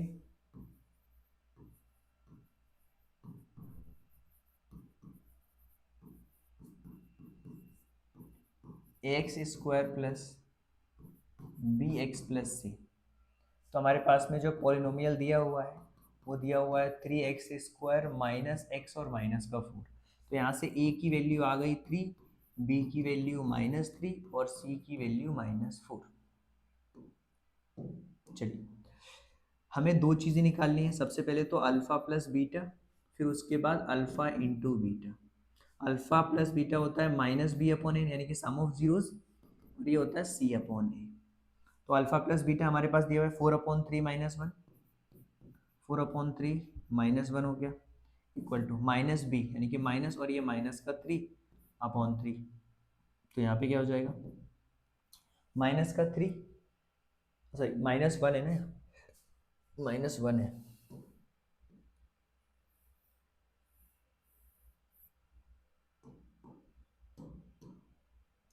-1 है, करेक्ट। और यहाँ पे अगर आप देखोगे तो भी यहाँ पे माइनस है और माइनस है, -1/3, तो हो जाएगा 1/3। इसको भी सॉल्व करेंगे तो 4 - 3/1, यानी कि ये भी 1/3 = 1/3। ठीक है, यहाँ पे कर लेते हैं आप। 4/3 मल्टीप्लाइड बाय -1, तो माइनस का 4/3। सी हमारे पास कितना है, माइनस का 4, और ए हमारे पास कितना है, माइनस का 4/3। तो यहाँ पे हो जाएगा left hand side equal to right hand side, hence verified. तो बहुत ही सिंपल सी चीज है, यहाँ पे आप देख सकते हो। ये है आपका कंप्लीट वेरिफिकेशन के साथ में जीरोज और कोफिशिएंट के रिलेशन को बताते हुए क्वेश्चंस को हमने कर लिए हैं सॉल्व। अब हम इसके नेक्स्ट क्वेश्चन पे आते हैं। बहुत ही इंटरेस्टिंग क्वेश्चन है, ध्यान से देखना। क्वेश्चन नंबर 2 है इसका। मैं आपको क्वेश्चन दिखा देता हूं ताकि आपको चीजें क्लियर रहे। आप एक बार क्वेश्चन ध्यान से पढ़ना, बहुत आसानी से क्वेश्चन पढ़ोगे, चीजें आपको बनने लग जाएंगी। क्या बोल रहा है, find the quadratic polynomial each with given the number as a sum and product zeros respectively. आपको सम और प्रोडक्ट दिए हुए हैं जीरोज के, आपको क्वाड्रेटिक पॉलिनोमियल फाइंड आउट करना है। सम और जो जीरोज है, सम ऑफ जीरोज और प्रोडक्ट ऑफ जीरोज, ये आपको दिया हुआ है, और आपको फाइंड आउट करना है, आपको फाइंड आउट करना है पॉलिनोमियल कि उसका एग्जैक्ट पॉलिनोमियल क्या होगा, ये आपको फाइंड आउट करना है। क्वेश्चन बहुत आसान है। चलिए क्वेश्चन को शुरू करते हैं, समझने की कोशिश करते हैं यार कि क्वेश्चन में क्या दिया हुआ है, कैसे हम इस क्वेश्चन को सॉल्व कर सकते हैं। बहुत आसान है क्वेश्चन सॉल्व कर पाना, देखो कैसे सॉल्व करेंगे। यानी कि हमें सम ऑफ जीरोस और प्रोडक्ट ऑफ जीरोस दिए हुए हैं, सम और प्रोडक्ट हमें दिया हुआ है, ये चीज हमें पहले ही क्लियर है। 1/4 और -1 से शुरू करते हैं। पहला क्वेश्चन 1/4 और -1 दिया हुआ है भाई। चलिए भाई क्वेश्चन को शुरू कर लेते हैं। सबसे पहले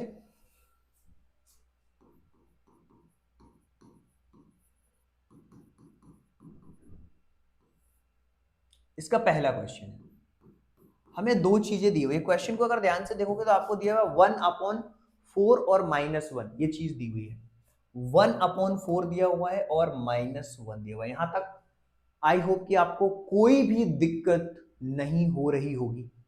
तो देखो, अगर आपको सम ऑफ जीरोस दिया हुआ है और प्रोडक्ट ऑफ जीरोस दिए हुए हैं, तो हमें करना क्या है, ध्यान से सुन लो। सम ऑफ जीरोस का मतलब क्या होता है, डायरेक्टली समझे, आप ऐसा भी लिख सकते हो कि sum of zeros, sum of zeros हमें दिया हुआ है। सम ऑफ जीरोस क्या होते हैं भाई, कितना दिया हुआ है सम ऑफ जीरोस, 1/4 दिया हुआ है। ठीक है भाई। अब मैं और एक और चीज देखूं कि हमें प्रोडक्ट ऑफ जीरोस भी दिया हुआ है। कितना दिया हुआ है, -1। अभी मैंने आपको पढ़ाया है कि सम ऑफ जीरोस को हम क्या कहते हैं, अल्फा प्लस बीटा कहते हैं। मतलब अल्फा प्लस बीटा की वैल्यू आपको दी हुई है, अल्फा प्लस बीटा आपको दिया हुआ है, यानी कि अल्फा प्लस बीटा आपको दिया हुआ है 1/4। और अल्फा प्लस बीटा क्या होता है, -b/a इक्वल टू 1/4, ये आपको दिया हुआ है। प्रोडक्ट ऑफ जीरोस यानी कि alpha into beta -1। Alpha into beta क्या होता है, C/A होता है, इसकी वैल्यू आपको दी हुई है -1। अब ध्यान से समझना मेरी बात, यहां पे अगर आप कंपेयर कर रहे हो तो a की वैल्यू 4 है, यहां a की वैल्यू कुछ भी नहीं है। तो मैं अगर यहां पे 1 मान लूं, तो मुझे अगर a की वैल्यू सेम करनी है दोनों ही कंडीशन में, तो मुझे क्या करना होगा, मुझे यहाँ पे 4 का मल्टीप्लीकेशन करना होगा भाई, तब जाकर के चीजें आ पाएंगी। ध्यान देना, अल्फा इंटू बीटा दिया हुआ तो अगर हम देखें यहाँ पे 4 है, ए की वैल्यू अगर मैं यहाँ पे 4 करूंगा तो क्या हो जाएगा, C/A इक्वल टू, अगर मैं 4 करूंगा तो -1 इंटू 4/4, तो क्या हो जाएगा, ये C/A की वैल्यू क्या हो जाएगी, -4/4। अगर हम कंपेयर करेंगे चीजों को तो हमें ए बी और सी की वैल्यू मिलेगी। किसकी वैल्यू मिलेगी, ए बी और सी की वैल्यू हमें मिलने वाली है। कैसे, ध्यान से देखो। अगर मैं यहां से देखूं, अगर मैं यहां से देखूं तो हमें ए बी सी की वैल्यू मिलने वाली है। नाउ ए इक्वल टू क्या मिल रहा है आपको, 4 मिल रहा है। बी की वैल्यू क्या मिल रही है भाई, बी की वैल्यू ये माइनस का भी है, -1 मिल रही है। बी की वैल्यू क्या मिल रही है, -1 मिल रही है। ओके, सी की वैल्यू क्या मिल रही है आपको, -4 मिल रही है। क्या मिल रही है, -4 मिल रही है। हमें पता है पॉलिनोमियल का जो एग्जैक्ट फॉर्मेट है क्या होता है, वी नो दैट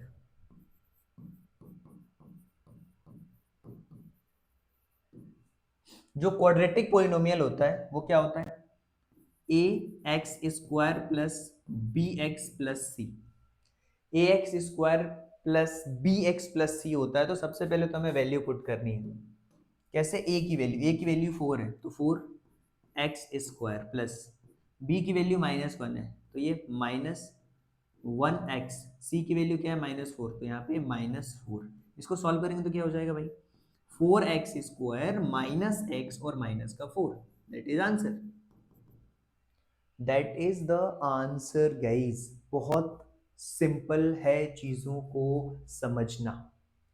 इस क्वेश्चन को इन शॉर्ट एक और तरीके से कर सकते हो। वैसे तो ये फॉर्मूला जब यूज करना है जब आपके क्वेश्चन ऑब्जेक्टिव्स में आए। क्या, जब आपके ऑब्जेक्टिव्स में क्वेश्चन आएंगे तो आप इस तरीके से भी क्वेश्चन को सॉल्व कर सकते हो। कैसे, देखो, एक बहुत ही स्टैंडर्ड फॉर्मेट है, उसमें केवल वैल्यू आपको पुट करनी है। अगर आपके पास में अल्फा प्लस बीटा और अल्फा इंटू बीटा दिया हुआ है, तो अगर आपको polynomial quadratic equation find out करना है, अगर आपको इक्वेशन फाइंड आउट करना है और ऑब्जेक्टिव वाला क्वेश्चन है, ध्यान देना, तो क्या कर सकते हो, एक फॉर्मूला है बहुत ही simple, x² minus alpha plus beta x plus alpha into beta. Directly आप इससे इक्वेशन फाइंड आउट कर सकते हो, बट मैं बार बार कह रहा हूं ये क्वाड्रेटिक इक्वेशन में हम यूज करेंगे, फोर्थ वाले चैप्टर में यूज कर सकते हैं, बट मैं आपको बता दे रहा हूं इससे भी आंसर आ जाएगा। देखो कैसे, अल्फा प्लस बीटा आपको दिया हुआ है क्वेश्चन में, अल्फा प्लस बीटा आपको दिया हुआ है भाई, और अल्फा इंटू बीटा की वैल्यू भी दी हुई है। अल्फा प्लस बीटा की वैल्यू क्या दी हुई है, अल्फा प्लस बीटा की वैल्यू 1/4 दी हुई है आपके पास में, और -1 दी हुई है। 1/4 ये दिया हुआ है और -1 ये दिया हुआ है, बस वैल्यू पुट कर देते हैं, x² माइनस अल्फा प्लस 1/4 है, अल्फा इंटू बीटा आपके पास क्या है, -1, हो जाएगा x² minus x/4 plus, sorry -1, ये भी लिख सकते हो, या फिर 4 का अगर एलसीएम लेना है तो 4x² minus x minus 4 equal to 0। ये 4 पूरा नीचे 0 में चला जाएगा, ये भी आपका एक इक्वेशन आ जाएगा। ये इक्वेशन फाइंड आउट करने का तरीका है। कब यूज करना है, ऑब्जेक्टिव में।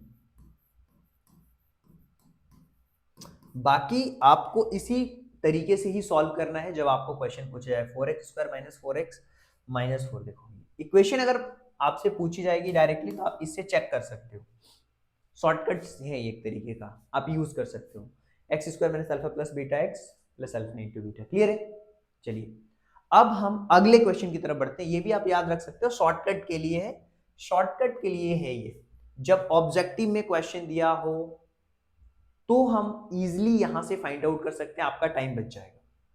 बट अगर क्वेश्चन डिटेल्स में पूछा है तो आपको डिटेल में ही सॉल्व करना है, ए बी सी की वैल्यू फाइंड आउट करके कंपेयर करके ही आपको निकालना है, ये ध्यान रखना है इस चीज को। चलिए नेक्स्ट क्वेश्चन के बारे में बात कर लें कि नेक्स्ट क्वेश्चन क्या दिया हुआ है। सबसे पहले तो देखो ध्यान से, जो आपका अगला क्वेश्चन दिया हुआ है ना, वो हमें दिया हुआ है अब √2,1/3, √2,1/3, √2 दिया हुआ है और 1/3 दिया हुआ है। तो चलिए सॉल्व करते हैं, प्लस में है दोनों वैल्यूज, ठीक है। चलिए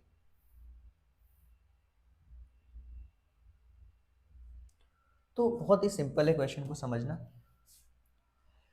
अब हम क्वेश्चन नंबर सेकंड का सेकंड वाला क्वेश्चन कर रहे हैं। एक हमें दिया हुआ है √2 और जो दूसरी वैल्यू दी हुई है वो 1/3 दी हुई है। ध्यान से देखना, नोटबुक और पेन पेपर के साथ में अगर आप लगे हुए हो ना तो आपको क्वेश्चंस बनेंगे, ध्यान रखिए। फिर लिखा हुआ है आपके पास में 1/3। मैं क्या बोल रहा हूँ, आपको अल्फा प्लस बीटा और अल्फा इंटू बीटा दिया हुआ है भाई, सम ऑफ जीरोज और प्रोडक्ट ऑफ जीरोज दिए हुए हैं। तो मैं डायरेक्टली लिख लेता हूँ, सम ऑफ जीरो यानी कि alpha plus beta, alpha plus beta आपको दिया हुआ है कितना, टू दिया हुआ। अल्फा प्लस बीटा क्या होता है, माइनस बी अपॉन ए होता है। इसकी वैल्यू क्या दी हुई है, √2/1। ठीक है। अल्फा इंटू बीटा भी आपको दिया हुआ है, कोई बात नहीं, यहाँ पे लिख लेते हैं। अल्फा इंटू बीटा आपको दिया हुआ है कितना, 1/3। अल्फा इंटू बीटा क्या होता है, सी अपॉन ए होता है। इसकी वैल्यू क्या होती है, 1/3। अब ध्यान से देखो एक चीज, ध्यान से देखना, यहाँ पे अगर हम कंपेयर कर रहे हैं ए की वैल्यू 1 है, ए की वैल्यू 3, हमें ए की वैल्यू 3 करनी है, सिंपल सी बात है। अगर ए की वैल्यू 3 करनी है तो यहाँ पे हमें 3 का मल्टीप्लीकेशन करना होगा, ऊपर भी और नीचे भी। तो यहाँ पे जो नेक्स्ट वैल्यू हमें मिलेगी वो क्या मिलेगी, अब हमें जो नेक्स्ट वैल्यू मिल रही है सॉल्व होने के बाद में, वो मिलेगी 3√2/3, राइट। तो अगर हम देखें यहाँ पे, तो ए की वैल्यू क्या मिल गई आपको, ए की वैल्यू तो 3 मिल गई भाई। बी की वैल्यू क्या मिल रही है, बी की वैल्यू आपको मिल रही है माइनस का, यहाँ पे तो माइनस है ना, तो माइनस का 3√2 मिल रही है। सी की वैल्यू क्या मिल रही है भाई, सी की वैल्यू 1 मिल रही है। हमें कंपेयर कर लिया, ए की वैल्यू सेम करनी है, ए की वैल्यू 3 है तो यहाँ भी ए की वैल्यू 1 नहीं होनी चाहिए, 3 होनी चाहिए। तो ऊपर नीचे 3 का मल्टीप्लिकेशन कर दिया, 3√2 हो गया। ए बी सी की वैल्यू आ गई। अब हमें पता है कि जो हमारा क्वाड्रेटिक इक्वेशन, जो हमारा क्वाड्रेटिक पॉलिनोमियल होता है वो क्या होता है, we know that ax² + bx + c होता है। जो हमारा क्वाड्रेटिक इक्वेशन होता है हमें पता है। अब हमें पता है कि जो पॉलिनोमियल होता है, पॉलिनोमियल का जो स्टैंडर्ड फॉर्मेट होता है वो होता है ax² + bx + c। तो यहाँ पे अगर आप ध्यान से देखोगे तो a की वैल्यू आपके पास में 3 है, तो यहाँ पे लिख सकते हो 3x² प्लस b की वैल्यू माइनस 3√2x + c। तो आप क्या कर सकते हो, c की वैल्यू तो 1 है, तो ये हो जाएगा 3x² माइनस 3√2x + 1। ये आपका आंसर जाएगा। तो बहुत ही सिंपल सी चीज है, जब आप चीजों को देखते हो समझते हो तो आपको आसानी से क्वेश्चन बनते हैं। ये आपका आंसर हो जाएगा 3x² माइनस 3√2x + 1। ये है क्वाड्रेटिक पॉलिनोमियल। चलिए आगे बढ़ते हैं, नेक्स्ट क्वेश्चन के बारे में बात करते हैं। बहुत ही इंपॉर्टेंट क्वेश्चन है नेक्स्ट वाला भी। और मैं बता रहा हूं, नेक्स्ट क्वेश्चन अगर देखोगे ना तो यहाँ पे हमें कुछ क्या दिया हुआ, हमें दिया हुआ है भाई 0 और √5 दिया हुआ। हमें क्या दिया हुआ है, 0 और √5 दिया हुआ है। सेव कर लेते हैं फाइल को, आगे बढ़ते हैं। 0 और क्या दिया हुआ है, √5 दिया हुआ है। यहाँ पे देखो ध्यान से, अगर आप ध्यान से देखोगे ना आपको बातें बहुत क्लियर कट समझ आएगी। 0 और √5 दिया हुआ, फिर 1 दिया हुआ है, फिर -1 1/4, फिर 4 और 1 दिया हुआ है। ठीक है, 0 और √5 को सॉल्व करते हैं। 0 और √5 को सॉल्व करते हैं। कैसे सॉल्व करेंगे, ध्यान से देखो।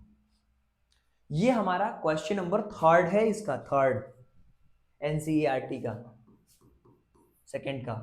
0 और √5 दी, मतलब आपके पास में दो चीजें दी हुई है भाई, बहुत ही clear cut. Alpha plus beta और अल्फा इंटू बीटा दिया हुआ है। अल्फा प्लस बीटा आपके पास में दिया हुआ है 0, मतलब अल्फा प्लस बीटा क्या होता है, -b/a। -b/a की वैल्यू 0 दी हुई है, कुछ नहीं है तो नीचे 1 लिख दिया। अब अल्फा इंटू बीटा भी आपको दिया हुआ है √5। अल्फा इंटू बीटा क्या होता है, c/a होता है। इसकी वैल्यू √5, कुछ भी नहीं है तो ये 1 हो गया। अब यहाँ पे हमें कोई कंपेयर कर रहे हैं तो क्या मिल रहा है, यहाँ पे a की वैल्यू 1 है, यहाँ भी a की वैल्यू 1 है, कोई दिक्कत नहीं। तो हम कह सकते हैं a इक्वल टू आपके पास में क्या मिल गया, 1 मिल गया। b की वैल्यू क्या मिल गई, 0 मिल गई, -0 मतलब 0 ही। और c की वैल्यू क्या मिल गई आपको, c की वैल्यू आपको मिल गई √5। तो यहाँ पे हमें पता है कि जो क्वाड्रेटिक इक्वेशन होता है, जो पॉलिनोमियल होता है वो हमारा होता है ax² + bx + c, राइट। तो a की वैल्यू आपके पास में 1 है तो ये हो जाएगा x², b आपका 0 है प्लस 0x प्लस √5। तो x² प्लस √5 यही होगा आपका x² प्लस √5 है, वही होगा आपका करेक्ट आंसर। आई होप कि आपको ये चीजें समझ आ रही होगी। चलिए ये तो हमारा 3rd वाला क्वेश्चन था। 4th वाले क्वेश्चन पे चलते हैं। जो 4th वाला क्वेश्चन दिया हुआ है ना, इस क्वेश्चन में 4th हमें क्या दिया, आपने दिया 1 1 लिखा हुआ है। क्या लिखा हुआ है, 1 1 लिखा हुआ है। तो बहुत आसानी से क्वेश्चन को सॉल्व कर लेंगे, बहुत आसान है क्वेश्चन को सॉल्व करना। देखो अल्फा प्लस बीटा 1 दिया हुआ है, अल्फा इंटू बीटा 1 दिया हुआ है, तो कैसे सॉल्व करेंगे देखो, ये फोर्थ क्वेश्चन है भाई, 1 और 1 दिया हुआ है, मतलब अल्फा प्लस बीटा आपको दिया हुआ है 1। अल्फा प्लस बीटा क्या होता है, माइनस बी अपॉन ए, 1 दिया हुआ है, नीचे कुछ भी नहीं है तो 1 मान लिया। अल्फा इंटू बीटा ये हमें दिया हुआ है 1, यानी कि सी अपॉन ए की वैल्यू भी क्या दी हुई है, 1 अपॉन 1। अगर हम देखें तो यहाँ पे क्या हो रही है, ए की वैल्यू 1 आ गई, बी की वैल्यू -1 आ गई, चूंकि माइनस है यहाँ पे, सी की वैल्यू आपके पास में 1 आ गई। अब हमें पता है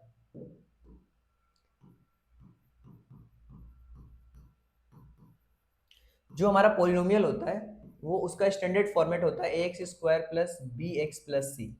तो यहाँ पे हम वैल्यू पुट करेंगे, बस वैल्यू पुट करेंगे तो क्या हो जाएगा, ये हो जाएगा आपका एक्स स्क्वायर, यहाँ पे माइनस का एक्स और ये प्लस का 1, ये आपका आंसर आ गया। ए की वैल्यू रखी, बी की वैल्यू माइनस में तो माइनस का एक्स और ये 1, x square minus x plus 1, that will be the correct answer. आगे बढ़ते हैं, नेक्स्ट क्वेश्चन के बारे में बात करेंगे और ये होने वाला है इसका क्वेश्चन नंबर 5। क्लियर है सभी को, चलिए तो आगे बढ़ते हैं, क्वेश्चन नंबर 5 के बारे में बात करते हैं कि क्वेश्चन नंबर 5 में क्या दिया हुआ है। क्वेश्चन नंबर 5 के बारे में बात कर लेते हैं। ओके ठीक है, क्वेश्चन नंबर 5 को अगर ध्यान से देखोगे तो वहां पे लिखा हुआ है 1/4 माइनस का और एक 1/4 प्लस का। तो देखो 1/4 माइनस 1/4 सिंपल है, आपको अल्फा प्लस बीटा दिया हुआ है, यहां भी अल्फा प्लस बीटा दिया हुआ है, क्या होता है अल्फा प्लस बीटा, माइनस का 1/4, यानी कि माइनस बी अपॉन ए की वैल्यू आपको दी हुई है माइनस का 1/4। अल्फा इंटू बीटा ये भी आपको दिया हुआ है 1/4, यानी कि सी अपॉन ए की वैल्यू भी आपको दी हुई है 1/4। ये तो माइनस से माइनस आपको कैंसिल आउट हो गया, बी की वैल्यू बना गई, सिंपल सी बात है। तो यहाँ पे अगर आप कंपेयर कर रहे हो तो ए की वैल्यू तो आपको 4 मिल रही है और यहाँ भी ए की वैल्यू 4, कोई दिक्कत ही नहीं है। बी की वैल्यू आपको 1 मिल रही है और सी की वैल्यू भी आपको 1 मिल रही है। हमें पता है, we know that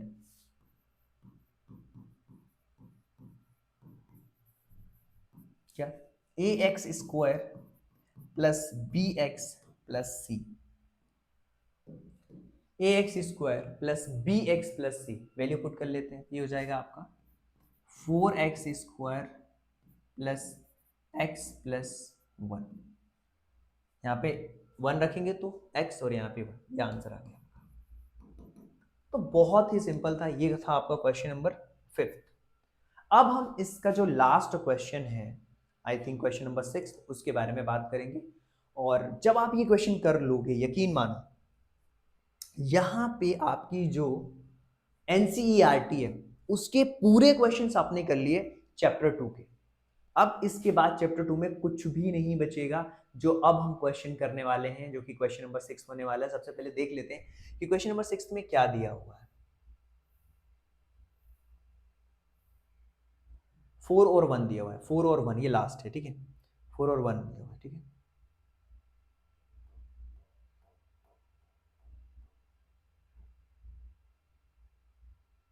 third, fourth, fifth, then ये सिक्स्थ, दो चीजें दी हुई हैं इसमें, एक में दिया हुआ है 4 और एक में दिया हुआ 1। तो ये है 4 और ये है 1। तो चलिए देखिए ध्यान से, अल्फा प्लस बीटा यानी कि सम ऑफ जीरोस आपको दिया हुआ है 4, alpha into beta, alpha into beta मतलब माइनस बी अपॉन ए की वैल्यू आपको दी हुई है 4, कुछ भी नहीं है तो यहाँ पे 1 मान लिया, ठीक है। अब अल्फा इंटू बीटा भी आपको दिया हुआ है, अल्फा इंटू बीटा आपको क्या दिया हुआ है, 1। अल्फा इंटू बीटा होता है सी अपॉन है, इसकी वैल्यू दी हुई है 1 है और यहाँ भी 1 मान लिया। अगर हम कंपेयर कर रहे हैं तो हमें क्या मिल रहा है, ए की वैल्यू 1 मिल रही है, बी की वैल्यू -4 मिल रही है और सी की वैल्यू 1 मिल रही है, क्योंकि यहाँ पे बी की वैल्यू -4 आ जाएगी यहाँ से कंपेयर करने के बाद। हमें पता है, वी नो दैट